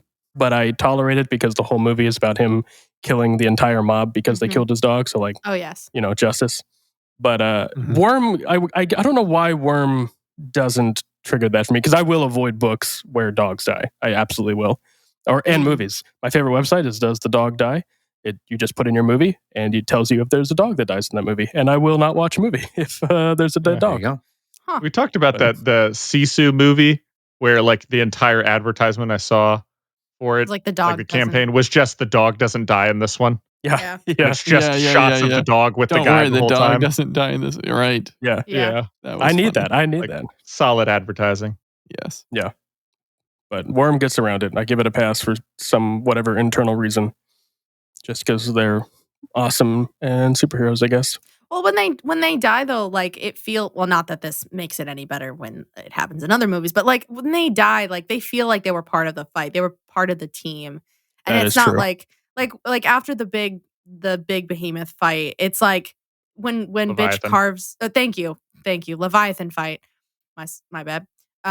When bitch carves their names into the memorial, like I sobbed Ooh. my eyes out because it was because they were part of the team. Yeah. Like, Yeah. Yeah. getting emotional right now. And I think that is definitely part of it, Hannah, is that it's the difference too between a lot of times in dog movies they emphasize either how the dog is making this heroic selfless sacrifice or just it just happens because dogs get old and that happens sometimes, right? Yeah. And so it feels like the dogs were a lot more innocent in those cases. Like, Yeah. not that Rachel's dogs aren't innocent, but like Jacob said, they're part of the fights. Like although they might not be completely aware, they seem to be loyal and care enough and have, Mhm. as we saw in the interlude, some level of conscientiousness to be able to say, I understand what's going on and I'm choosing to be a part of this fight. Mm. Yeah, there's some agency there. Yeah, Yeah. For it sure. makes it feel better than just, That does help. you know, You're right. oh no, old Yeller got hit by a truck, Just or pull- you know. And yeah. No, he went out. Not how No, Old don't Yeller you I know. disrespect Old Yeller like that. I swear to God, Nick. I didn't watch Old Yeller for that very reason. I still know. Anyways, but yeah. you get it. You get it. But yeah, no, well, I mean, Lucy's death here doesn't feel like it's sad, but I think also the more we know dogs, the more like the more it means when they do die, as opposed Yeah. like in other movies, if a dog dies, like they're the one dog in the movie. Like we all know that they're the one dog, and here, like there's always a big pack of them. It's like with Brutus, like we all know Brutus, like that's important. And now that we know Bastard, and we're meeting some of the other dogs that have become the arsenal, basically. Like Lucy, we didn't know Lucy. And so when she dies, it's like, oh, damn it. Like that fucker. Like we're mad, Yeah. but we're yeah. not like overcome with grief about it. Mm-hmm. Let us know in the comments. Do you cry more about the dogs dying like we do, or is it? Yeah, Or are you a let us heartless know. Listen, you know what really gets me? Chubster. Oh, not. man, never forget. R.I.P. Shout out. Rest in superpowers. Okay. Anyways. I'm going to take this time to move on to chapter 5. Oh, no. Let's not move on because we have one more bit, and that's Hot Brian can push me up against a wall anytime. Okay, well, yes. Just wanted to throw always, that out there. Forever. Yeah. Let it be known, Hot Brian is hot. Hot Brian is so hot. Hot Hot Brian is very Brian hot. is just, he knows. Yes. I don't He even knows what he you knows. want, and he He knows gives what it he to wants, you. and he knows. Yeah, well, yeah. Mhm. He knows what you want. He knows what the reader right. wants. That's for damn sure. Anyway, you were saying chapter 5? Yes, chapter 5. You should get me sidetracked like that.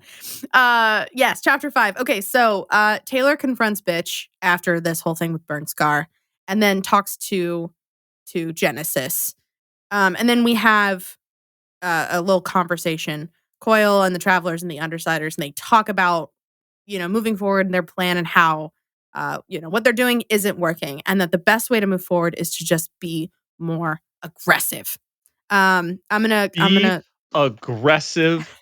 Be No, aggressive. I knew you were gonna Okay, do this. I'm gonna add also chapter 6 to this, since they're kind of connected. The Undersiders and the Travelers have a plan where they're kind of set up to surround the 9 on rooftops, and they have all this stuff they're gonna do, and they ambush the Slaughterhouse 9. And through this whole venture, it seems to actually go relatively okay. And they do capture Shatterbird and Cherish, but unfortunately, Grue is captured by the Slaughterhouse 9 in the impending scuffle. And I'm gonna just stop there. I So really much. like this aggressive plan. Yes. Oh, I think that- this whole chapter is where it kicks Yeah. up a notch for me. Yeah. This is where we've gotten out of that slump that I was kind of like having trouble reading, and it's go time. Yeah.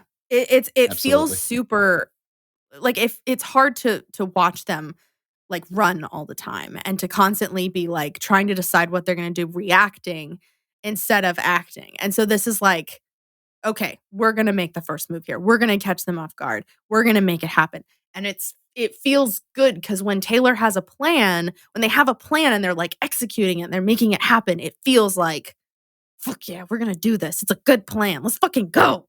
I love that. Yeah, yeah. And again, just alluding to the fact that the travelers are absurdly powerful. Yeah. Just Sup with that. Man, it's like the Travelers individually just all would rather be on another team. It does kind of feel that way. They're all stuck And let me tell you, together, they but- should, because like Sun Dancer's bitching infects Ballistic Oh, and it yes. fucking ruins everything. Like, It's kind of frustrating. I have such high expectations of the Travelers. I didn't think much of them from the first couple times I read this, and then we got back to this, and y'all had me. We were really doing it. And you know what? I'll even say you still got me with Trickster. I didn't like him the first couple times, and this one he wins it for me. But the rest of them, the bitching and the whining. You know what? The Trickster was right. I will say, unfortunately, though, Trickster apparently has not been playing his Call of Duty because he missed his shot on Cherish. Oh, that hurt. Oh, That he hurt me. did. He didn't kill. I Yeah. mean, he maimed her, and all of that, and they got some good information out of it. But yeah, he definitely missed there. Did not pull off the 360 no scope that we were all hoping for.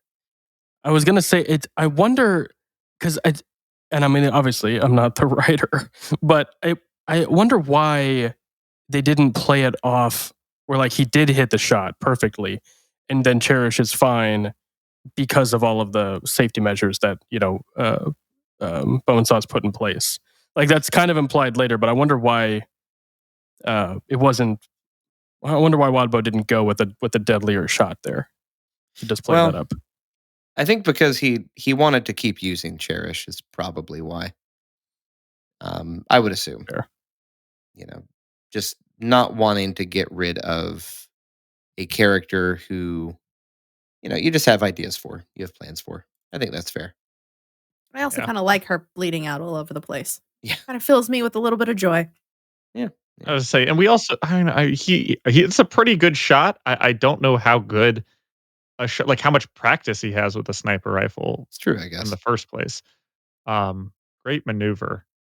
But dang, he has a couple really good maneuvers in this whole thing. Yeah, and I think part of He it does. too is because his power is one of the more interesting ones. Sundancer, she's making a big sunball. Ballistic, pushes stuff really fast, pushes it really fast. Tricksters, though, I just always find to be more interesting and fun to interact with, and I think that this is a great example of those maneuvers, like you said, where he's switching the place of something he's already aiming at to shoot it. And then moving the team and all of that is really, really cool. I would love to play a video game, essentially super hot, but with Trickster's power. I was actually thinking of Super Hot. That's so funny. Pause, honestly, just add Trickster's power to super hot. I think that would be really enjoyable. The turn, maybe throw yourself off a building, turn, switch places with the dude back there, fire a gun, switch places, with another dude, switch two places, where guys are shooting at each other. It could be. I loved the bit of, well, I guess is it this chapter coming up? I get these kind of confused, where he's just sort of like keeping Crawler back by just swapping him with really heavy Yes, shit. it's just here. kind of- Yeah. I love that. It's such a great moment because it's a really powerful ability. I can imagine Crawler would get frustrated and give up, right? No. He doesn't. He just keeps getting swapped for semi trucks, and he's just like, and like turns around and comes racing back. And I just love that. Come on. Yeah. Like I in my head, Crawler would give up because he'd just be like, there's no building a resistance against getting, he's not getting hurt. And the way he operates, he's kind of lazy until he's dragged into, he thinks that it's interesting for him. So I imagine after like 3 or 4 times of swapping this, he would just get angry and just sit down on his haunches and just like glare. Like, motherfuckers. Well, yeah. I mean, once I'll he get realizes, you and you're pretty later. Yeah. Because Crawler's whole thing is he wants to get hurt. So, like, as soon as he realizes that that's not happening, like, he's going to lose interest. Yeah. If he can't do anything about it until he finds Sundancer's son. Yeah. And then he's like, oh, what fun. I really wanted like a laser pointer and a cat scene with Sundancer. He's just like, Crawler, follow the sun. Just No, it's the opposite He's, like, trying to problem where jump on Taylor it. realizes, like, no, like Sundancer, he wants to get hurt. Like, get it away. She's like, what? It's like, you know how you hate killing people? You know, Do that is your more. time to shine. Keep away. We're playing Don't keep kill away. him. Run it away. He likes it. Yeah. Likes it when people try to kill him. Have you ever seen? This is going to be a silly rant. Cut this, Michael, but I'm doing it anyway. All right. Oh, yeah. Because we haven't done Let's enough of those. go. It's a quick one, I promise. The film adaptation of Little Shop of Horrors with Rick Moranis, and there's a cameo there with Steve Martin and Bill Murray, because Steve Martin plays the dentist, the sadist, and then Bill Murray is the masochist patient who comes in, and he's just like, he heard rumors that this guy, all he does is torture his patients, and he just wants to get hurt so bad. And he's just like, give me a deep, long root canal. No gas. No. Oh yeah, like just the whole time. It's such a great scene. I love it so much. Why are you telling me this? Do you think anybody's had a traumatic trigger event that they enjoyed? Yeah, yeah. Oh, Yeah, okay, now I understand why you're telling me this. I I was so I was confused. also confused. I was like, going what for does that, this like matter? that was Crawler's trigger, was something like that. Right. No, I get But- it now. Yep. yeah. It's Really good. bad That's good. Keeping it in. Why not? That was a Yeah, good one. he's That's the a only good one to reference, too. enjoy it. Yeah. He Anyway, like, cut it's like all he of has that. his day off, and he's like, I think I'll get a root canal. Yeah, yeah. Oh, Treat gosh. myself. I've been good. Man, the whole concept of this fight, the build up, we moved past it, but like they finally go, the gloves are off. We just got to kill some people. And they're like, what are you talking about? And Taylor goes, guns and grenades, lethal spiders. Yeah. I've been holding back. Let's Mhm. break out everything. No holds barred. Yeah. Oh, yeah. That right there is the kind of what, we've been waiting for in this. It's what made the Leviathan fight so such a standout, because it's not human. There's no holding back on this thing. Your job is to just try and delay it through any means possible. And granted, Armsmaster does, and that does get him in trouble. But like, these are people who have powers, and they even talk about some of these powers are stronger than we let on. And we will not let civilians see this, because if they see us going this ham, Yeah. they will be shitting themselves. Like, Yeah. heroes would not be allowed. Heroes are around because they're kind of cute, They're like, we've got this guy and he flies around and he's got some little pew-pews. And then you're like, oh, no, that guy could just, eviscerate a stadium full of people with a laser beam, Mhm. It's what makes The Boys terrifying, like the TV show and the comic. Like, Mhm. and in this case, this is why we don't show that off. And now Taylor is like, get the guns, get the grenade launchers, whatever it takes. And, for her, it's pulling out the lethal spiders. Like, It's like, the X going give it to you moment. it's X gonna give it to you. Knock, knock, open up the door for real. It's actually funny that you brought that up, because I took a screenshot because I was reading on my phone. I took a screenshot of that and circled it because it made me think of that conversation where she's comparing the Undersiders to the Nine, and like, and Brian's kind of like, that's not a flattering comparison, but she says, I'm gonna just read it because I like it a lot. So she says, how many divisions of the Protectorate or the alliances of the Cape have tried to beat them? Trickster says, a lot. And she says, too many to count. The Nine play things like a team. like my team does on good days. They pick their fights, they avoid confrontations or disappearing when they aren't certain that they can win. When they do fight, they hit where it hurts. We do that. Look at what Regent did to Shadowstalker, what I did to Lung. They terrorize their victims, and we do the same thing, unintentional or not. And this is the part that I circled because literally we had a comment on our YouTube. Someone commented this for our Arc 5 Part 2 section that the theme of the Undersiders is scary villains. And she says, Grue is scary with the darkness. Bitches' dogs make people shit themselves. Me, everyone is at least a little creeped out by bugs. Tattletale and Regent are unnerving in a whole different way. The 9 are us on steroids. And I love that idea that like, this is like, we have to think like them because we are them. And that is how we're going to beat them. And like, it like, That's pretty sick. Yeah. We shall go into battle. Like, I'm ready. Let's go. Tell me what you need. I'm thinking explosives. Yeah. How much can you provide? And then Lisa, hold on. You're talking about Ballistic and Sundance are using their powers without limits. And you want to use Noelle. Now explosives. And I'm talking about me using Black Widows, Brown Recluses, and every nasty bug I have at my disposal. I'm talking about us packing guns and grenades. All of us. No holds barred. Fuck yes. Woo! Oh, it's great. I love it so much. Oh. But also, just to mention it too, because it does sort of get mentioned in passing, the biggest Chekhov's gun in this story right now is Noelle. And I forgot, no spoilers, obviously, but just reading it is angering me. That it's just like, oh yeah, we can't, oh, we don't want to bring her in now. Why not? Oh, it'd be bad for everybody. Why? Oh, everybody's just going to die. Don't worry about it. Oh, it's like, it will be worse if she gets out. Yeah. What? How Come on, level with me here. Lisa, like immediately like, why? I don't want to say. Looks at Lisa. You got that, right? Yeah, exactly. You know what it is? Keep him denying. All I can think of is that scene from Atlantis where it's like, you don't want to know. She told me, and I didn't want to know, but she told me anyway, and I didn't want to know. And I'm telling you, you don't want to know. Yeah,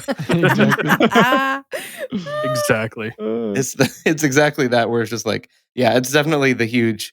So what is this exactly is going to happen? You know, kind of everybody's just waiting to see what happens. Yeah. God, I have so much just exclamation points to that whole fight.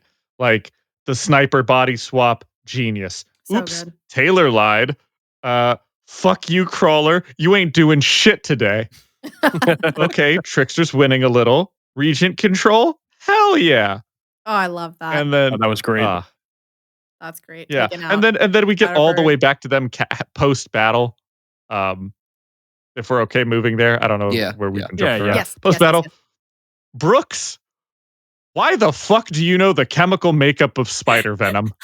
It's like one of my favorite little blips where he like pops his head around the corner. fuck? He's like, hey boss, actually. Like, what? Why do you know Brooks, that? you nerd. Why do you know that, Brooks? You fucking nerd. Should have shoved you in a locker for a trigger Took an event. elective in college. Oh my gosh. I could have fucking taken what? Poison. I'm trying to remember what the study of bugs was, but Ichthyology, I believe. Yeah, that's I was saying. Wait, is I thought ichthyology? No, that's fish. Fish? That's fish. I lied. Yeah, I was gonna say because I lied. Study I appreciate entomology. it, You're I right. thought that was Entomology. There it is. Not to be confused with entomology, which is the study of the Fangorn forest. Okay. Oh my Free folk. gosh. Now who's the nerd?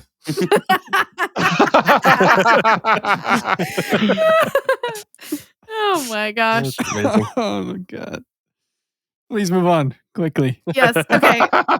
So we're gonna move into chapter 7. Cherish. So they grab Cherish and Shatterbird. They take him back. Cherish reveals that she struck a deal with Imp. Skitter speaks to the Protectorate in Bug Swarm, which is actually so freaking cool. Power upgrade. They refused to help her or help any of them really against the Slaughterhouse 9. And we find out that Armsmaster has escaped his little protective cell and no one really knows where he is. And that's not great. They're so incompetent. They're so incompetent. Why is it bad that he's escaped? Isn't he like? Because if he leaves I think the part of it city, is it that, like- violates their. It violates his, rules. house arrest. His I did villain not get parole, that. first Think, off, Michael, think. which is the parole that the Sorry. villains have issued, not to be confused with the parole that they've issued him Yes. because he's a villain. That's a different thing. Yeah. Oh I mean, God. yeah. No, Skitter mentions he's like, Taylor- well, I hope he doesn't leave the city or else. Yeah, Or that's else we're yes. fucked. I I didn't hope think y'all about have that some part. track of him. That's more Yeah. concerning. That's true. Yes. I think also this is where Cherish reveals, is it here that Cherish reveals that the thing that's going to happen is that Bonesaw has a bioweapon of some kind that she's going to release in the city should anyone try to Of course leave. She does. And that's the big the That's the punishment deterrent. that will be applied should people leave. You know what? I'll say it now. Cherish didn't surrender. She's not a POW. Plug that bitch. I mean, I love that they're like, where can we put her? How about In the ground. How about a buoy in the middle of the bay? Yeah. Like, How about in a fucking coffin? She can't, but we can't kill her, right? What was it? She can bleed out is the best we've got. We can't just No. That's her skull isn't wrapped up. It's just all the vital organs, like the heart and the Like the lungs and stuff like that. brain? Oh, it's not. You could put a gun. Like you, I they would can count the find a brain way. as a vital organ. Debatable. Not for all of Maybe us. for y'all. But no, they decide that that's where they're gonna stash her at least, and Clearly, Mannequin didn't think the brain was a vital organ clearly, based Fair on enough. his tactical abilities. Yeah. God. Taylor has, and I'm Got not going to say single-handedly because obviously other people helped, but it certainly feels like under Taylor's guidance, we have taken not one, not two, but 3 Slaughterhouse 9 members down. More than Yeah. a third of their team is gone because of her. And the PRT is still like, well, we couldn't even keep track of our one dude. Like, Mhm. what do you do all day? And apparently fill out paperwork. Like, and I get. Don't get me wrong. I get that needs to be done. But seriously, what is going on over there? What sort of chuckle fuckery is happening in the PRT headquarters? Because it doesn't seem like a darn thing. It seems like one guy in front of a door making sure their arms master doesn't leave, and that's it. It's that and Pigott. That's it. That's the entirety of the headquarters, as far as I know. Well, Well, I mean, yeah, I was going to say, I think that plays very well to the fact that the story is told from Taylor's perspective. Like, from her perspective, they haven't done anything. They haven't done a damn thing since Leviathan to fix the city, chase away the villains, take care of the Slaughterhouse 9. Like, as far as she's concerned, they are completely useless. Yeah. So, And give me a couple chapters, and I'll completely roll back everything I just said. But Well, she specifically talks about having like controlled chaos or managed chaos, I think. And PRT, they're looking at her and they're like, we can't like that, but that is chaos though. And like by definition, we're not supposed to be chaos. We're supposed to be, controlled and in control. And like this idea that like, well, we can't just like go willy-nilly and potentially put people at risk. And that's not something we're gonna even tempt fate on, even if all these villains die in the process, like, okay, but we're not going to play into that. We're not going to play that game. Like, we're not going to play into the chaos. Oh my gosh. Just legend. How do you not get this? Like, at one point in time, he asks, basically, what's her deal? It's like, we all know what her deal is. Like, she got screwed over. She's still helping people. Fuck off. Like, and you know what? Oh, maybe you could do what's right. Why don't you do what's right and double fuck off? Like, geez, man. I wonder too if Pigott and Legend aren't more hesitant too because of their trauma, specifically with the Slaughterhouse 9. And this is kind of bringing in the interlude, Pigot's interlude. But I think it's relevant here where there is this hesitancy because in their minds they're thinking, well, this is just an undefeatable foe. Why would we ever choose to go up against them when we can kind of wait it out and just survive? Right. Mm-hmm. Which, yeah, definitely a little scare bitch behavior, but I get it at a certain level, I guess. No, that's a really No, yeah. valid insight because there is at this point no answer for Siberian. The PRT have not a single answer for how to deal with her.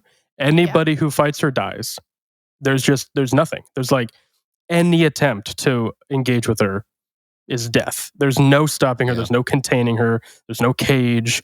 Like we kind of gloss over that a bit, I think, just because of the way the chapters are written, and she's not really the primary antagonist from the Slaughterhouse Nine.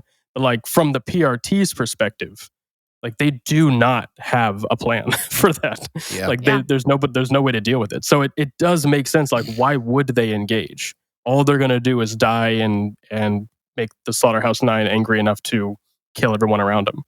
Like it's a really, really interesting dilemma that I don't think Taylor probably appreciates, which is fair, but it does sort of muddy the waters and complicates the sort of politics, if you will, of the battle going on, which again is just so good. It's good writing. It's just very complex. It's like I love all the insight there. Legend is, honest to God, how you feel a lot of times watching Superman in the Justice League Unlimited and Justice League series, where he's just frustratingly Boy Scout and you just want to slap him sometimes. Like with his smug little, well, why don't you just do what's right? And it's just like, fuck off. The adults are trying to have a conversation here and we don't need your platitudes. Like, I like how it's written. I feel like the frustration we get is like why it's so good. Yeah, for sure. 100%. Well, I mean, the thing is that like technically they can't help. Like they're not supposed to, right? Says who? I mean, well, no, they're so those who are in the city are allowed to help. So Legend is part of the group that is allowed to help. I'm pretty sure. I was gonna say I don't think he is. I'm pretty sure that he's specifically an out of towner. Oh, I maybe. was about to say I think he's a transfer. Can't remember if he was. Well, I mean, like, okay, if we're counting him as like, okay, well, he's been here for an out. Like, I guess he can help, but I don't know. Like Weld can help, but Legend, I think, is literally there visiting because the Slaughterhouse Nine was like told, like, hey, we think we're there, and he like showed up, and they're like, yeah, no, right? Because he's specifically one of the. He's not one of the triumvirate. He's just one of the proctorate, right? No, he's the triumvirate. Alexandria, Murden. Protectorate? No, he's the triumvirate is Legend, Eidolon, and Alexandria. That's the triumvirate. Yeah. Wait. What about Murden? I thought he was. I don't think Murden is the. I believe Skitter describes him as the strongest member that is not in the triumvirate. That's what it is. Okay. He's one of the. Thought he he's was one of the top. He's like one of the top 10 heroes, but not in the top 3. Yep. You're right. As I recall. Okay. But yeah, he's got other big 3 stuff doing. He's just stopping by for hey, heard you had the Slaughterhouse 9. Why don't you do the right thing? It's so it's so pretentious. I honestly like I do understand why they haven't attacked yet. They're trying to figure out what they're supposed to do, but like do something, like do anything. Like people are dying, like because something we haven't mentioned yet, but something that happens at the beginning right before they have their big attack is that the Slaughterhouse Nine are just walking down the street cutting down anyone that just happens to be in their path. And it doesn't matter to them who it is. They're just, Jack is slashing away at whoever's there. And it's like the people that are dying in the city are your people. And it doesn't like this isn't just in the villain territories that have been taken over where like, oh, gangs run rampant. Like, no, this is the people of Brockton Bay. Like they're getting slaughtered out there. And you guys are just hanging out at the PR. Like, what the fuck are you doing? This feels like an Old West movie where like the bad gang is comically outside, dragging people down the street, Right. walking by, going, Sheriff, going help us. boo, and scaring people, and untying their horses, and pantsing them. It's just a comical level of skullduggery. And Yeah. Now I've and just meanwhile, got images of Jack in a yeah. cowboy hat, pants, and then Kurt Russell walks in and goes like, "What the hell is going on out there?" to the sheriff, and he's like, "Well, we just keep our heads down, and that's how we keep our heads, and then goes back to sleep, and he shakes and slaps the deputy because he's like the whipping boy, and he's like, "Give me that badge," and then he goes out and kicks their ass and throws 3 of them in jail, and then is like, here. "Yeah, you know what? Get the fuck out!" And he throws the sheriff out. The sheriff's like, "Well, good. I didn't want to be here. Off to California for me." And he hops on a train. That's what Skitter should have done. It's such a specific plot line. I know it's the random narrative for me that I just it's don't. Tombstone meets every Is it? Clint Eastwood movie. Is it? The Apple Dumpling Gang, if you've ever seen that. Just it meets the Apple There we Dumpling go. Gang. It's the Apple No, it's all of 1975. those, and it just. That's what's going on, because that's what they're doing. They're walking down, like you said, they're walking down the street, just cutting people, and just honest pantsing to people God, left and right. Pantsing people left and right. Who's going to some stop reason, Siberian from all I could pantsing think all the of- people? All I could think of was a riff on the Arthur theme song is, when you're walking down the On street, the street, no. at everyone you meet, Slice. What? from a different Original point of view. I can't. And I said, PBS hey. kids. Holy shit, it's the Slaughterhouse And 9. there's just blood spurting everywhere. We just referenced the Apple Dumpling Gang and Arthur in 5 seconds. Oh, yeah. Oh my No, God. honest to God, them walking down the street and getting, the ever living daylights beat out of them by our crew. How in God's green earth did the Slaughterhouse 9 function before Bonesaw? Oh, I like- don't know. Otherwise, we are Kinda just saves them, doesn't she? police Yeah. snipers up Yeah. on the roofs, just bam, Man, kill Coils shot, man. bam, Coils man. kill shot. Other Best than superhero. Siberian and Crawler, every one of these motherfuckers is just a bullet in the head away from dying. But now we've got Bonesaw who can just patch them up, living or dead, or Ugh, refit them with all these sheaths around everything, gross. to protect them. If it weren't for her, the Slaughterhouse 9 is like a bad event that happened, oh man, you remember that group that was really rough for like a year? No, they'd be Mhm. recruiting a lot more often. That's what would be happening. Not without Jack, because Jack's gonna get plugged. Wow. Yeah. And Unless he's holding hands and skipping down the lane with Siberian 24/7, we are blowing Jack the fuck up. well, and I think, too, that's kind of insert implied. spoilers here. Insert spoilers, not going to spoil, but just insert spoilers. That there's other reasons why they were alive. There's was just for spoiler No reasons, spoilers. but no spoilers. No spoilers. I'm gonna go into the next bits then. So the last. No, we got to talk about Miss Militia, the only sane God individual damn it. in this place. God damn it. Because we I have tried, Cherish. Michael. We've got to I figure. You tried, but much like Every Mannequin, you time. failed. Go ahead. All right. damn it. So we're already talking about Cherish is there. We're talk about how to get rid of her. And obviously the answer is fucking put her in the ground. But I love, everything about it. Everybody just ignoring Cherish flatly, even in the background while she's spilling Tattletale's backstory. Like everybody's just ignoring her solidly. I love it. It's beautiful. And they're like, "Oh my gosh, she could totally be lying, right?" says Trickster. Like, uh-huh. In the end, I love that the thing that gets her is they threaten to send her ass back to the Slaughterhouse 9. Finally. Yeah. I mean, it just goes to show like how much work they've done on her. And Yeah. clearly they Yeah. have. Oof. Yeah. Also, Miss Militia agrees. Miss Militia, the only sane person in the room, is like, fucking, we don't want her. Just shoot her and get it over with. Quit playing around. I feel like funny though how they're Miss all like, Militia. oh, go ahead. No, Davis. no, all you. No, go ahead. Oh, No, please. After you. After you. anyways, what So I was what just came to saying. mind is how we were all.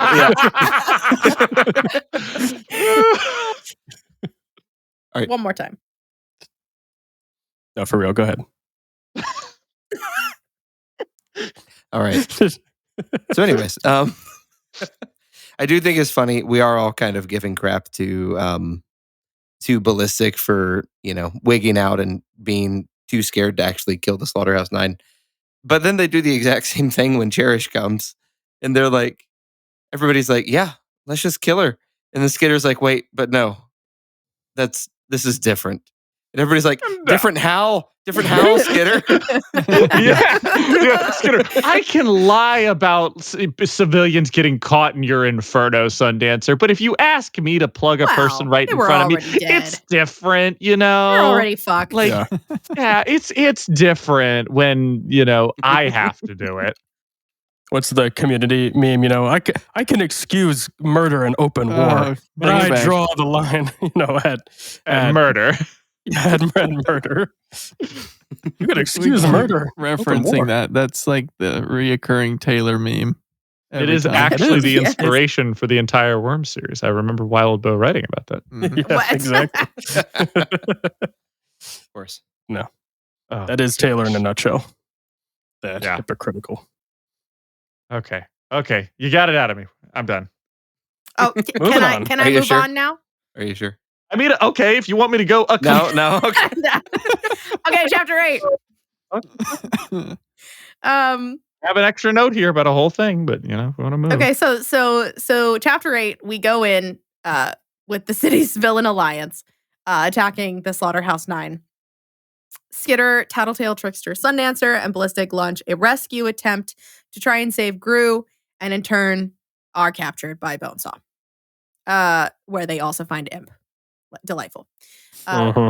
Is Did anybody else forget that Grue got captured? Nope, No. not Nope. even a little. Because as soon as I he got did. captured, I knew exactly what was coming. I knew Okay, that too. I just, Chapter 9. we've got Chapter 9. Cherish, and we're Get just the- like Chapter- talking nonchalantly, and then it's like, oh yeah, an hour later, where's Grue? I'm like, oh. Chapter Carry on. 9. Bonesaw tortures Skitter, talking to her about this passenger, and her brain and the different parts and how powers work as she's done testing on them. And then is attacked by Parian? Parian. Okay. Parian. Thank you. Yeah, Parian. Attacked by Parian's big dinosaur monster. Grue has his second trigger event. And kills Burn Scar and wounds Bonesaw. Chapter 10, Taylor and Brian are back at the base, and they are able to discuss his second trigger event, where Brian confesses that he has some feelings for Taylor. Very nondescript feelings for Oh, Taylor. he's got a lot of feelings. Mhm. He's got something. I've got a lot of feelings. He's got a lot of We know you have a lot of feelings. trauma. Man, does So many- Bonesaw just get like MVP of the arc here? Gosh, she is so Terrifying. I know she's the worst. I know she's terrifying. She is my favorite. I love Bonesaw. And it is something about the body horror. It is something about the absolute grotesqueness of her. The fact that she wears this like doll's dress and then like carries around this giant like skull, and is like the way she kisses Taylor on the forehead and then casually wipes the blood away as if it's not, running down her lips. Like, it's so gruesome. It's so macabre. And I love it. It's so great. It's so creepy, but it's so good. Bonesaw lives rent-free in my head Yes. on a weekly basis. Yeah. That's your Roman Empire. I stand by Oh my that. god, actually. Bonesaw is my Roman Empire, because not a week goes by that I don't think specifically about this event. And like, I am not kidding when I say somebody talks about just, the worst thing ever, and my brain just goes, Oh. and that, and I go, Yeah. oh, I got to remember Bonesaw now. Man, It's and rough. as much as Taylor has been wiping out, the Taylor, the Undersiders, Travelers, or you want to say, have been just going through the Slaughterhouse Nine like tissue paper. Bonesaw immediately evens that score up by just sitting up Saw style in the corner and having taken out the entire team, no effort. Like, holy cow. She could have set up shop there, and I imagine have taken out 2 or 3 more squads of heroes before they got wise. Like, honestly, the PRT might have even showed up by the time she was done. And it's funny that we were talking about how easy it would be just to shoot a lot of these people. They're not bulletproof, and Bonesaw kind of just does that with her trank darts. She's just like, yeah, you guys aren't bulletproof. Like, I'm just gonna hit you with a trank dart, and she gets all of them that way. Like, they just all walk right in. Yeah, right into her trap. Bunch of dorks. God. Yeah. That powder is really freaking creepy. That it incapacitates you, but you're still like very well aware. Yeah. Terrifying. I love too how she talks about them as subjects. Truly, like they're not. They're not people to her. They're just fascinating objects for her to study. And it's just this like, oh wow, like, oh, you can still kind of use your powers even without like having access to that part of your brain that I've turned off. Fascinating. And just again, it's so chilling because this is it's so cold and dark, and this is literally a small child that we're talking about. Yeah. I mean, literally in that she's small, but in the sense that she is so young. Yeah. And just to be so disassociated from absolutely the pain and suffering that she's causing, and seeing it as just an experiment or as just a game, something to play with and test and try. And this is a bit of a rabbit trail, and then I'll come back to Bonesaw. But there's this, that question of if ethics weren't an issue and you had unlimited funds, what would be some really interesting scientific experiments? And I think Bonesaw just does that. That is her whole life. Is just, what if, I took apart people's brains to see what was inside when they have superpowers and how they work? What if I took apart every single piece of Grue to see where does his darkness come from anyways? And it just makes you think, what was her trigger event? What got her to be that person that is just so disassociated from everything around her to the point where she can just nonchalantly try to cut open somebody's brain while they're still awake? Yeah. It's wild. It's absolutely wild. I think the idea we're talking about, like, cold, it's cold in the sense of like her empathetically, connecting with someone, but she's energetic and happy about it. Like, she is not cold in the slightest in terms of her enthusiasm. It's a manic sort of psychopathy that she has. Yeah. And I think that makes it worse. You know? Oh yeah, so much so. But I wasn't thinking about that before, but now that you mentioned, like, the PRT gets their hands on that hard drive that she, tries to get. Yeah. And then you have, is it the Mengele dilemma? Where during the Holocaust, there were all these experiments done on people. And, a lot of science came out of that. Right. And, there was, maybe I'm misremembering that, but essentially we found all the research, and well, ethically, what do you do with that? A bunch of doctors sat down and essentially went, well, it's been done. We know all this stuff because of that. Do we keep this and use this for good, or do we burn it just because this was so horrifying? Yeah. And if I remember right, we kept it. And it's the basis of a lot of medical science today. And all I can think of is the PRT getting their hands on that hard drive and going, well, we've always wondered about powers. Right. Yeah. And we always knew that it would take something really terrible to figure it out. Do we keep this hard drive, or do we toss it in the dumpster, Yeah.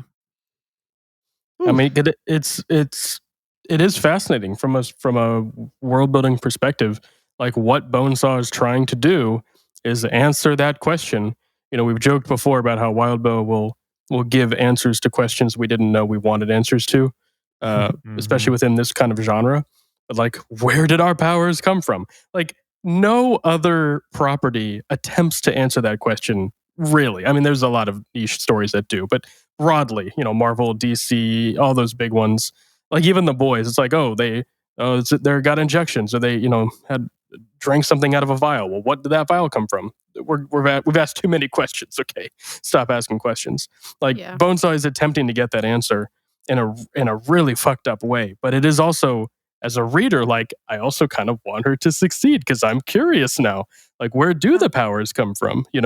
So there's that element too. Or even as a reader, I'm kind of torn between wanting to see her succeed and also wanting her to be stopped. Yeah.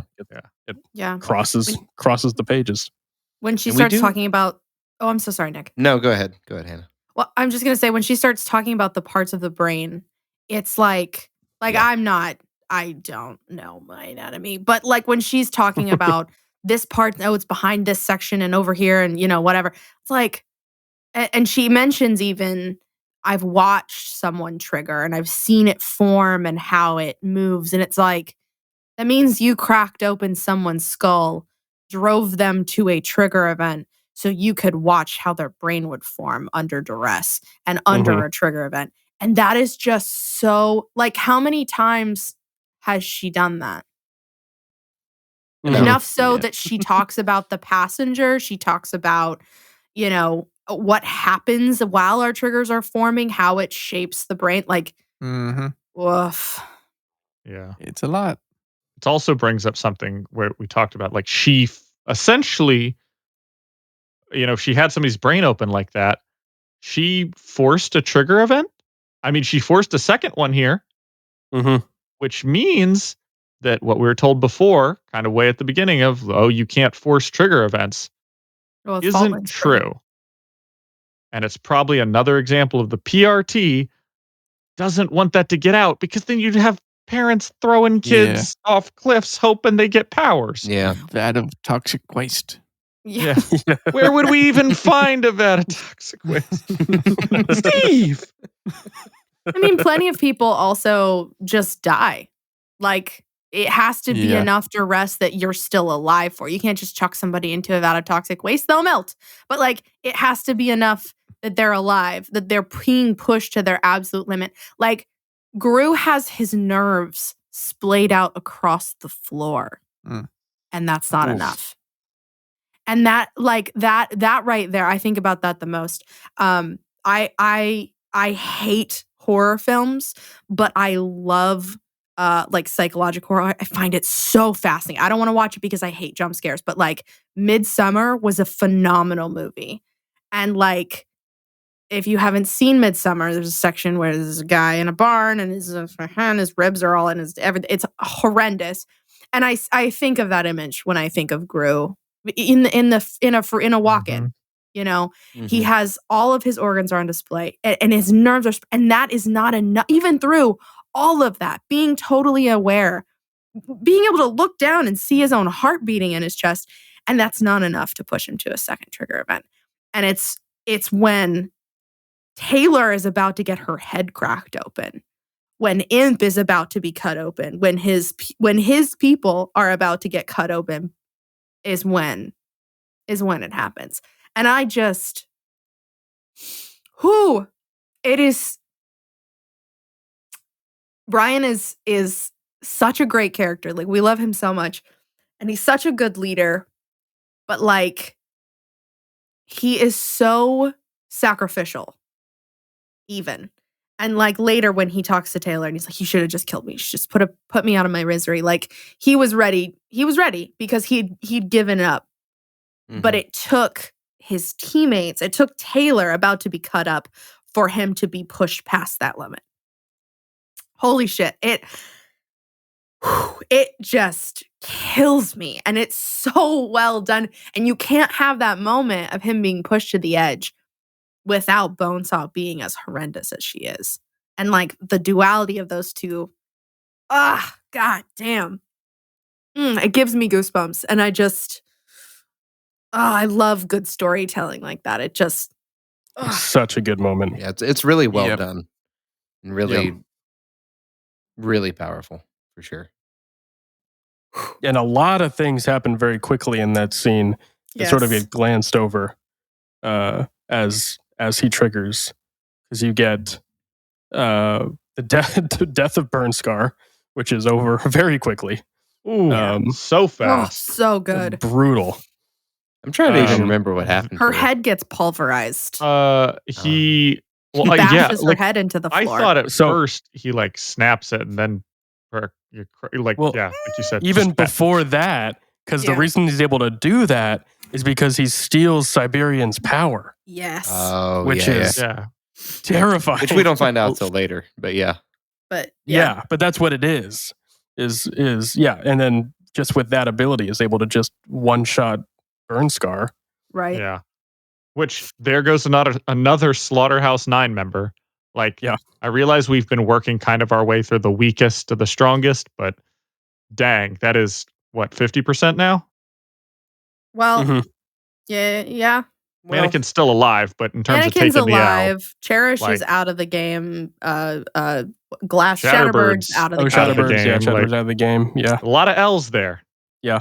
It's kind of it's sad too, because Burnscar, despite being probably one of the more forgettable members of the 9, is also kind of the only one with a little bit of a backstory that we get from the one interlude in Arc 11. Because her relationship with Labyrinth. So it is kind of sad there. Like, there is a little bit of story that could have certainly been explored had Wildbow wanted to. He kind of set that up, but opts for the death, which hits just a little bit harder. Again, even though we really don't care about it that much. It's a good death. Man, a lot really does happen in this very chapter. quickly. Because Parian attacks. With Parian. What? Just I get such strong Five Nights at Freddy's vibes from the dinosaur monster coming in, especially as it's like lumbering up behind Bonesaw. And it's trying to find it.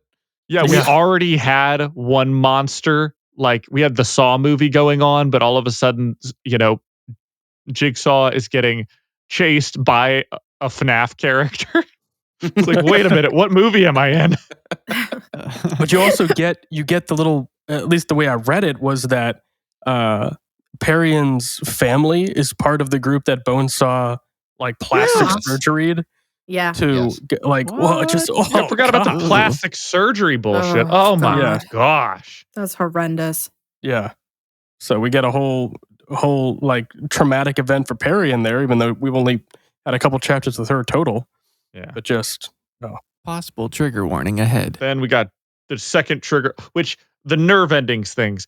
To this day, I remember every story I've heard about, like, where the one guy was like fiddling with his nipple piercing or something like that, and it's like, what's this white string? And then grabs a pair of scissors, cuts it. Why would you say this to me? And then wakes up having shit himself, like in the most pain he's ever felt. Why? Like, because it was a nerve ending, and it was the story. There's more to it than that. Trigger warning before you say this. Yeah, we gave a trigger warning at the beginning of this podcast. Let's just say anyway. Now a word so from our people can sponsors.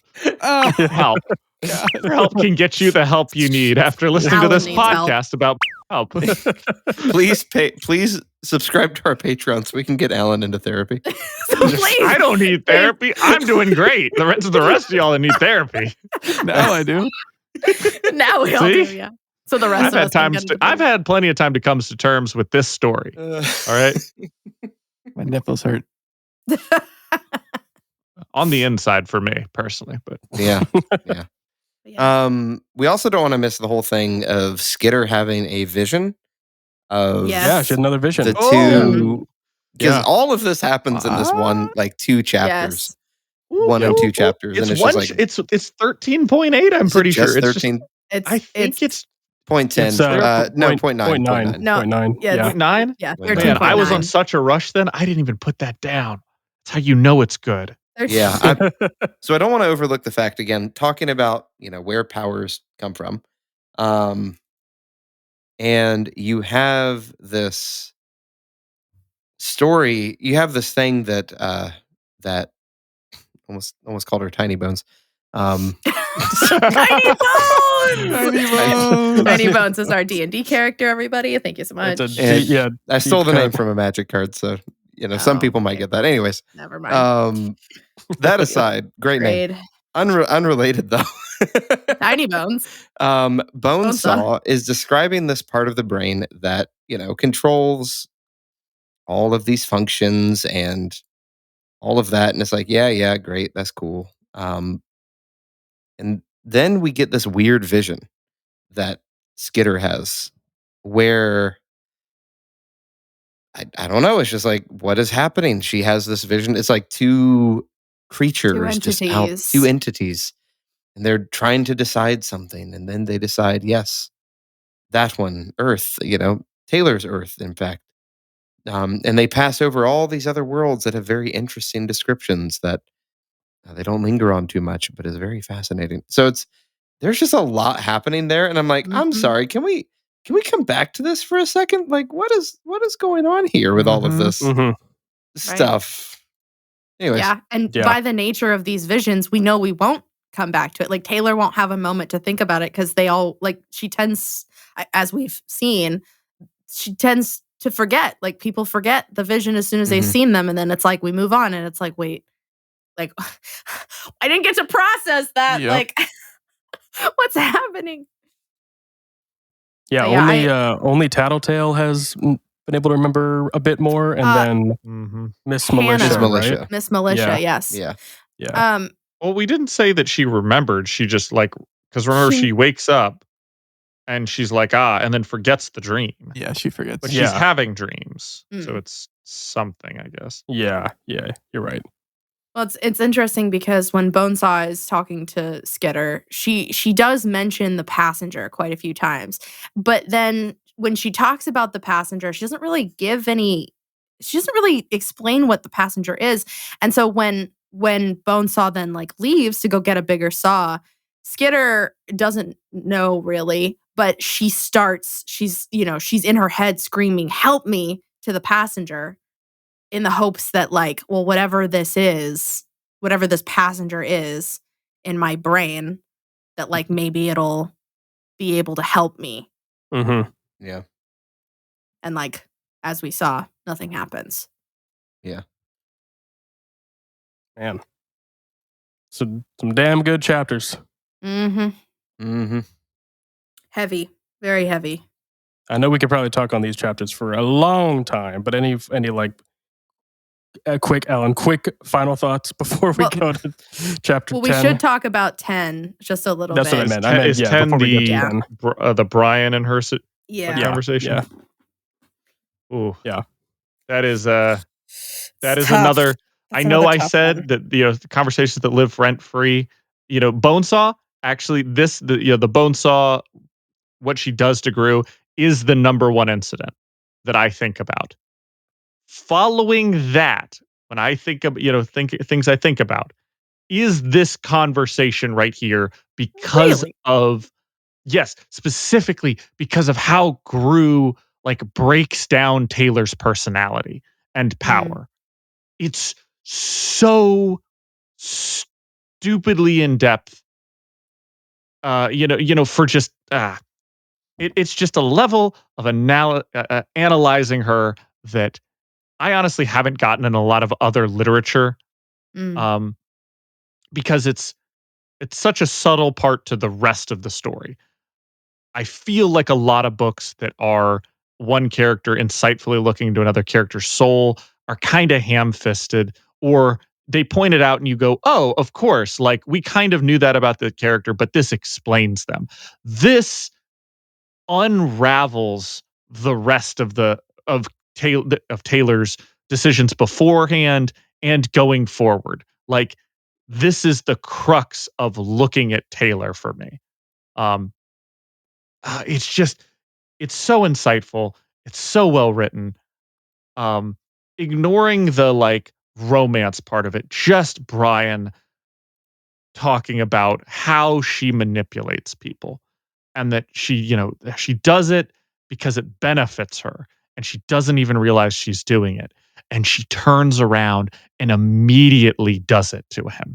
The next sentence. and she doesn't even realize it. Like, holy cow, it's so good. Yeah, it's very well written, but at the same Yeah. time, it's like, boy, do I hate Brian in this chapter. And it's so hard coming right off of a chapter where I am incredibly sympathetic to him right into this chapter. And like, it's not that it doesn't make sense. He just had the most traumatic experience of his life, and he's got a lot of anger to process. So like, it's not that it doesn't feel out of place or anything like that. It's very well written. It's well placed. I just really hate him. I just hate him so much. I He's don't just hate such him an as asshole. much this time reading it because of, accentuating circumstances. Mm-hmm. I actually I get ticked off by Taylor in this chapter. Like I'm of the mindset that like Brian is processing. Brian is talking through his anger. This is the time for Taylor to shut up and listen. And she wants to counter him and be like, "Well, I don't think I do that." And to me it comes across as so obnoxious because it's like, "Taylor, shut up." Brian is talking through it and he is angry. And we have almost never seen Brian angry. Like he gets frustrated. That's true. It's a good point. And this is the first time he's actually like angry and speaking angry, mean things they're very mean, but like he's venting. He is letting it all out right now. And like, does Taylor deserve it? Yeah. I mean, yeah, kind of. But like, I understand everyone's teenagers here, but like this is Brian having a therapy moment. Like he's letting it all out. He's analyzing Taylor and her powers and how her powers affect him and affect the team and what she does and the choices that she makes. And this is a time for Taylor to like sit there and go, yeah, he's hurting. I need to just shut up and let him talk.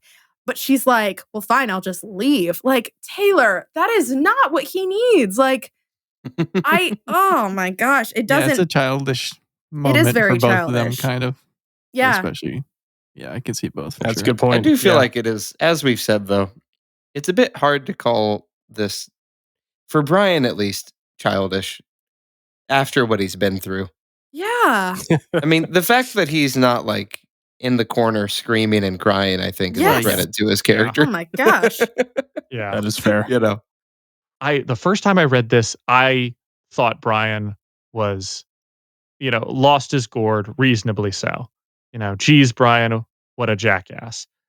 And kind of after this conversation, I started to realize more and more like, oh, no, Brian hit the nail on the head.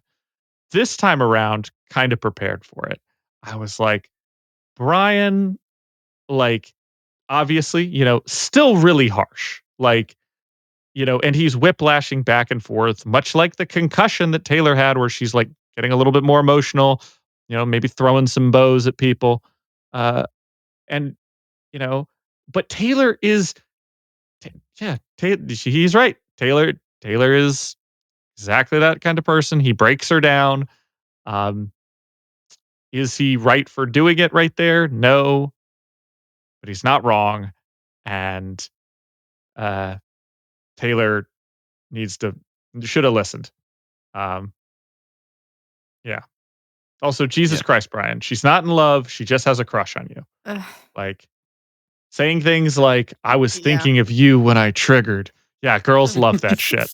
No, it is so awful to me that is the conversation that it led to. And the fact that like he's kind of admitting, I guess that he kind of, I don't know. He says that like I feel something for you, but I don't know what I that want to is. Like respect you so hard. Like you have just been through the most horrific thing of your entire life. Like you don't, to be perfectly honest, Brian, you don't know what you're feeling. And that's okay. Like you are allowed to have no clue what you're feeling and to just let it all kind of word vomit. But Taylor is going to hear that and is going to grasp onto that and is going to think about that. And it's like, Taylor, I need you to not be a teenage girl for a second. And I really need you to just like, don't take anything Brian is saying to mean anything. Just let him talk and then move on. Because like, dang it, if this isn't going to change things again, like, God, I don't want it to be like, I wish so badly he hadn't, confessed or anything. Cause it's just like, Brian, you are so broken right now. Like, let yourself have a second to breathe. Like, you don't need to tell her that. Like, Right. these poor people. In terms of writing, I think this is, it could have been smoothed out better to transition from breaking down Taylor to the confession, basically, because I think the ending, the final shot of this scene is perfect. And Taylor thinks that she goes, I got exactly what I wanted. I'm sitting on a couch with the guy I like, and we've kind of aired that we like each other finally. And we're both fucking miserable. Right. It's the theme of Worm. It's the, the like, I did these things for these results, but whoopsie daisy, look what happened. Like, Ugh. you got exactly what you wanted, just not the way you wanted it. Yeah. And it makes me think of the ending of the movie The Graduate, where they're driving away in the spoilers for a movie that's a bazillion years old. I don't think I've seen it. They're driving away after getting married, the back of the bus, and there's that holding shot where they just realize that they're two kids with no fucking clue who the other person is, and that they, just got married and about to live a life together, and it's just slowly hitting them as the shot stays on them, and you can tell this isn't going to end well, and that's the end of the movie. And it just feels exactly like this scene to me. Ooh. Yeah, it's painful for sure. All right, on to the interlude. On to the interlude. Yeah. Our last interlude is Piggott. She's reflecting on the state of the city, ends up watching some footage of one of the initial interaction with Siberian, where one of the heroes, his name was Hero, is killed by the Siberian. She talks with the legend and then organizes together with the wards a plan of attack on the Slaughterhouse 9. And that closes out Arc 13, Snare. Okay. They're sending out people to patrol the city while the Slaughterhouse 9 is afoot. What the fuck are they doing? What the fuck are you thinking? You have two jobs, I guess. And, one of them's making sure these kids don't get killed. And number two is, I don't know, like doing the paperwork. Because I know number three wasn't watching Armsmaster, apparently. So, like, nobody should be patrolling separately. No one. Doesn't matter if they're a regular, like, this is the Slaughterhouse 9. If you're going to be bitches and lock down the fort and be like, oh, we're not helping anybody, at least keep the rest of them inside. Come on. Well, I think they at least go in pairs, right? They're not going alone. Well, I don't think it didn't can't they're say that, supposed though. to, but I think two people were of the list that Clockblocker gives Piggott. Two of them are like, they're out separately. I think it's Weld and somebody else. Weld and Flechette maybe are like out separately. What's gonna? Yeah, it something doesn't like matter that. who. Dangerous as fuck. Ooh. Yeah, the PRT is struggling. Yeah, they're not doing so hot. But The lack of windows. It's really putting them down. Yeah. Yeah. No, I mean, it's interesting getting some of the insight there, because Piggott is dealing with knowing that there's a mole, knowing that she's got to be selective with what she says and does, really only able to trust Legend at this point, who's not even from the city, which is kind of crazy. Yeah, it's just interesting. It's interesting dynamic. It sort of highlights an area, and I think this sort of is credit to why Taylor gets a lot of support from her territory when she defeats Mannequin, because she's actually able to defend people. But like, it's a credit to where it makes sense in this situation where a government agency would fall short. Like, there's just too much rules and regulations in place to deal with something like the Slaughterhouse 9. Like, you just don't have time for all the red tape and the paperwork and doing it by the book, and like, meanwhile they're 40 blocks down the road killing everyone in sight. So like, yeah, there's a very deep failing in the system there. I mean, they're trying to do it by the book, which is what's hard because it's like they're trying like to make sure that we don't have complete bedlam. They're trying to have a system. Like they have a system, and Mhm. it's not a system that's built to work in when the world is falling apart, when the Slaughterhouse Nine are burning the city. Like Mhm. all of our paperwork and all of our checklists and all of the red tape and all of the, sign form 4H in triplicate, it doesn't work anymore because computers aren't here. And like we have like the city is in chaos. Like what we have to keep us civilized and keep us organized no longer works. And like Yeah. it begs the question, like, how well did it work before? Like Mhm. the whole city is a mess. And what's actually being done about it? Mhm. And I mean, her plan at the end of the interlude is to just be like, "Hey, I'm gonna kind of fall on the grenade here. I realize I'm probably going down for this, but we've just got to drop Bakuta's entire warehouse on them and see what Yeah. happens." like Finally. that's Finally, their, the voice Oh of my reason. gosh. She pulled like a that's Taylor. their plan. Like, Yeah, yes. really. Right. No, she goes, well, desperate times call for desperate measures. Let me go with the Kissinger solution and just do some war crimes. We're going to firebomb them. Yeah, literally, like that's their Pay the plan. That's the best consequences, they have. Yeah, Yeah. it's like, and I'll do it because I'm not a cape. I think is what she says, something like that, right? I think she So, said, like, I'll do it. I'm not a coward. Well, no, she Oh, said not also, I'm not a cape, so it won't Yeah. violate any of the supposed, like, Potato, this whole potato. idea. Yeah. We can't forget that Shatterbird absolutely obliterated any infrastructure Mm-hmm. that there was to be had. oh, true. Yeah, good point. I mean, there's literally nothing left. And Yeah. she even says, like, you can tell when Shatterbird hit because everything went from being printed to being handwritten. And Mm. just that transition alone is just exhausting. It sounds like. Yeah. Yeah. Yeah, for sure. Yeah, it's hard to visualize the destruction sometimes. We've talked about that before, especially with Leviathan and things like that. Like, it's hard to put that into perspective, like just how destroyed the city is at this point between Leviathan It is. and I do have Shatterbird. a really hard time even imagining it because I Mhm. think every time I've read this, the city just seems worse off every Mhm. time. Yeah, really. Yep. Like we went from in my head, things were like, oh, it's kind of bad, but it's a functional city to no, this is more like a post-apocalypse. Like It really Mhm. does feel I'm like it. surprised we have running vehicles. Yeah, I think we talked about that last time about how it feels very much like a post-apocalyptic city Yeah. with everybody kind of Mad Max style scrabbling for power and Mhm. resources. Yeah. And like we talk about, like the PRT is probably assisting municipalities with making sure that the water's running and Mm-hmm. that, so like there's a lot of that other stuff too that we're not even touching on because it's just not relevant to the story, but would make sense in universe that is keeping them occupied.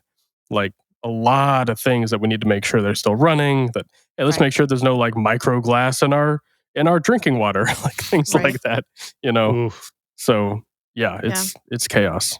Also, like, I think it's really easy to forget, but because, all the territories are broken up, but this is still a major city. This is a Mhm. huge fucking city. And like, there are probably places like the territories that are much worse off than like other areas, like in the Mhm. outer sections of the city or like Mhm. the suburbs, which maybe are, I'll say the rich suburbs, the rich white suburbs that are probably doing a lot better. And like, as opposed to the territories that are like maybe more downtown and like, Mhm. they don't have access to things. They don't have access to get out of the city even. So it's like, you're really, really cornered. Mhm. Yeah, exactly. Man. Also, to the comment about Pigott saying about the Cape, it's I looked it up because I wanted to read it. The last line of the interlude. Don't worry, I'm the one who's going to push the button, Pigott answered. And I'm not a cape. Got it. Mm. Mm. Mm. She's going to take the hit. Yeah. Love, respect. Yeah, honestly. Respect. Yeah. Man, I mean, that kind of any final thoughts? We covered a lot here. Also, Arms Master. Oh no! How did he get away under Dragon's watch? And you could just see Piggott just give like the like Dragon's like, oh, how did that happen? Yeah, yeah, Mhm. Dragon, Yeah, they're on to them. The only comment I would say, and this is more of wrapping up this arc and prepping for the next one, is that I hate to say this, but I would like to remind everyone that only 2 tests have gone so far. Burn Scar and Mannequin. The others haven't even gone yet. Yep. We still have a long way to go. Mm-hmm. Yeah. Oh man. I think we'll wrap it up with I don't think there's any new superpowers displayed here, but any favorite or like interesting usages or of superpowers that stood out to you? Got to give a shout out to Parian. Yes. Seeing her power in action, the way she's able to kind of stealthily use it and manipulates her puppets, if you will. She Really was cool. inside Really of the cool. one I thought was really cool. Mhm. Yeah, Mm, yeah. mm. Jumping Really cool in to and see. Yeah, smacking face. going toe to toe with Bonesaw for a minute. Yeah, she Mhm. held her own. Gets a little gold star. Trickster's got me on this one. It was just a couple cool maneuvers. The mannequin swap for the sniper shot. Oh my Oh yeah, gosh. yeah. That was pretty That's cool. a cool use of that power. Yeah. And then of course, the getaway mannequins where they've got them like strung up and then they like take the stuff down so they can That was zip very over cool, real too. quick. Yep. That was The very, escape very mannequins, like and then just getting rid of Crawler. Just nope. cool. That would be not that I sympathize with Crawler by any means, but I can just if you've like ever done something like if you've ever like tried to put something on a counter and it falls off, you pick it up, try to put it on and it falls off again. I just imagine that's the kind of frustration he's feeling. It's just like, just let me. Come on. Yeah. Give me a chance. Imagine you had a French press. Yeah. Oh, it hurts. I've broken so many.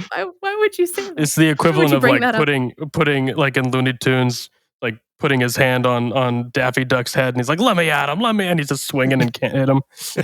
That's what's going on Yeah. here. Exactly. Just can't quite get to him. Yeah, Yeah. great. I mean, I think I've got to mention that obviously Bonesaw is the most memorable usage of A power, probably. Although I guess technically it's a cooperative effort between Bonesaw and Mannequin. Mhm. Primarily Bonesaw though. But yeah, I think Trickster definitely takes it for me as far as the most interesting use of a power or the most fun use of a power. Switching somebody, shooting them, stopping Crawler. It's very cool. But I think too, we didn't really talk much about it, but Grue's second trigger and his new powers, the ability to steal powers of those who are in his darkness, is very cool. And I can only imagine that will come in handy at some point in the future. Mm-hmm. Yeah, the cop out answer is Grue's new power is just so cool. I mean, I don't think it's a cop out answer. It's cool. It's That's a so valid cool, answer. and I love that Taylor was like counting. She's like, "Oh yeah, 4 new powers." He's like, "Nope, just the one." Like it's just gonna come in very, very handy. And then of course Bonesaw. She's so scary and so creepy and unnerving. But I love the it's so morbid. I know, but the Mhm. delight that she Yeah. finds in the experimentation and it's horrid, but it's really well done. I don't know if it's I don't think this is a spoiler. This is more of a prediction because I genuinely don't remember if it's ever explored how Grue's power works in the most technical sense. But this idea of him generating a darkness that seems to come out of nowhere and it can touch those who have powers and then connect with those powers. It makes me think, with that whole conversation with Bonesaw, is his power basically tapping into that part of people's brains that's connected to whatever is giving them their powers. And Bonesaw even said, I don't know where the darkness comes from. And we've mentioned how it's not so much a darkness as it is a void. Yeah, dampening. Kind of reminds me of the sort of Mhm. like void of space kind of thing, you Mm. might Mhm. say. Yeah. Just, either that or it's just, Cthulhu tentacles of darkness. And either way is fine with me. Either way, it looks pretty Oh, we cool. know. We know. Oh, yeah. I actually, okay, really quick, just a thought off of that is like, it makes me wonder if as he's kind of, siphoning off people's powers, does he get an insight into how their power works because he's using it? Mm. I would assume My so. guess would be like a subconscious insight. I don't think he figures that out. I'm pretty sure someone else figures that out. Yeah, I think so And too. I think it's a lot of this is intuitive because it's just like he's not unconscious, but when he uses the powers, it comes somewhat instinctually. Like he's not Right. good at them because he doesn't have the experience, but he is using them semi-consciously. Mm-hmm. Mm-hmm. Yeah. Right. It's like getting a penis, What? Yes, Wait. Michael, it is exactly like getting a penis. You wouldn't What? have experience using it, but you figure it out pretty quick. That's true. That's true. You know You what? know, That's- I think we that's all know what actually- that's I had a thought and I I- just... It's gone. Maybe that's a place. good place to end it. Maybe. You might be right. I think that is a good Who- place to end it. Yeah. Yeah, there's not Sorry, Nick. much else we can say about that, honestly. Who was he touching to get the healing power again? I know he was we're getting gonna talk about Crawler. touching people right after the penis comment. Yeah, he was... Yeah. Who was Grue tentacling to get the healing power? Panacea, Uh, probably right. It wasn't Panacea. Panacea they was- mentioned it by she's name. not nope, there. he's I'm not- Crawler. No, it wasn't Cross- just Oh, it was- Crawler, though. They mentioned another one, though. Who was the other one? It was I not don't the know. I mean, they wasn't talk there. about Siberian, No. No, but it's I not- think that's in relation to smashing Burn Scar's face into the Yeah. table. I know. No, I'll find it. Oh, this is Othala? gonna bother me so much. Yes. Oh, that's Is it right. Othala? That's right. Who Is that is the name of the that? character? No. You're right. It's one of the pure. Wait. Oh, yeah, because So, the Pure is there. The Pure is there, too. Oh, my... We didn't even talk about Wait, that. the Pure That's what they were doing. Yeah, the yeah, Pure that's was what they there, were too. working on. That's what That's when right. they ambushed them. They had Oh, fucked up outside. some of the Empire 88 people. Oh, my Yeah. God. We there's so much that happens in these last two chapters. It really though. It's so much. It's hard Wild to talk Bone. about. If I can give all you of one it. critique, there's something called balance. Where, As all things should be. yeah, you were. Anyway, yeah, okay, Othala. Okay, who is a member of the Pure who has healing powers? I guess, right? I Yeah. have to look it up again, but I think Okay. you're right. I think that's what it is. Yeah, Okay, that was the one Yeah, thing shoot. that I was do remember bothering me. the Was I was name was trying to mentioned. remember who he was Yeah. attached to. Who he was sucking powers from. Tentacling, I think, is the Right. Sucking Preferred. tentacle powers. So, yeah, Othala has the ability to grant one of several temporary superpowers to people. That's right. And she can grant regeneration as one of them, Ooh. Okay. Okay. amongst several other things. A lot of That's other why he can things. put all of his organs But back. yeah, Yeah, that's inside how he himself. stitch himself up. Okay. So, Now Skitter can wear I don't leggings know if he again. was actually absorbing her power or if she was just giving him a power, literally. Because that's literally her power. Is I'm gonna to go give with absorbing because Technically, if he's To bring absorbing her power, then he has the power to give someone else a power. Which he could give himself. I think the The- best way to describe it is his darkness is kind of like a straw, and to bring it full circle, it's just kind of like a nice of powers. The sound. I drink it up. I drink up your powers. powers. My darkness reaches This all is the all way the way over over. there. What are you I'm quoting finished. for the audience? It's There Will Be Blood. Yeah. It's the only scene that anybody knows and remembers from the movie, I think. I drink your milkshake. There will be Grue. Yeah. Well, I got the meme right there. Oh no. I drink I- your powers. All right. Cool. Well, this is a good ending. Not Yeah. at all. It's what a good time Michael, we've have all fun. had. Have Well, fun. what are we putting doing this next together. time, Jacob? Next time, we're going to be reading Arc 14. I was trying to remember what one we're on. We just read 13. So we will be on arc 14. After 13? 13 episodes, Yeah. by the way, make up Can you arc believe 14. that? I know. And they only get longer from Unbelievable. there. They really do. But hang in there with us. We're going to do our best to keep this schedule. We'll see how well we do.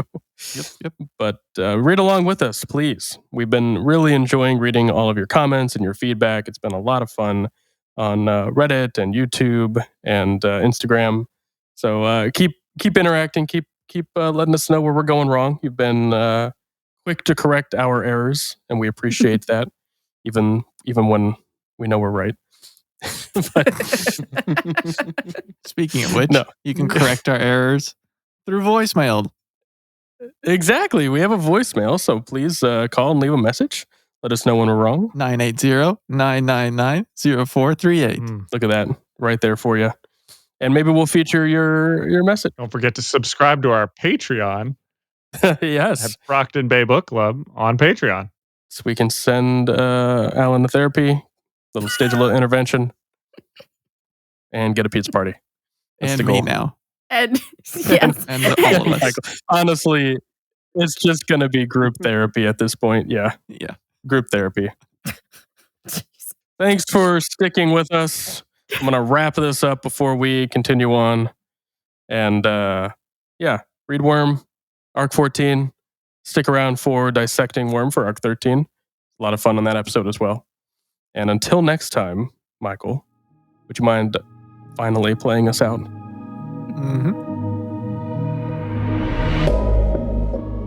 Thank you so much for listening. Read along with us at parahumans.wordpress.com. We'd love to hear your thoughts. What did you love? What did you hate? Anything you think we missed, etc., as long as it's kind. If you'd like to get in touch, you can find us on Twitter, Threads, Instagram, TikTok, and Reddit at Brocktonbaybc, or click the link in the description.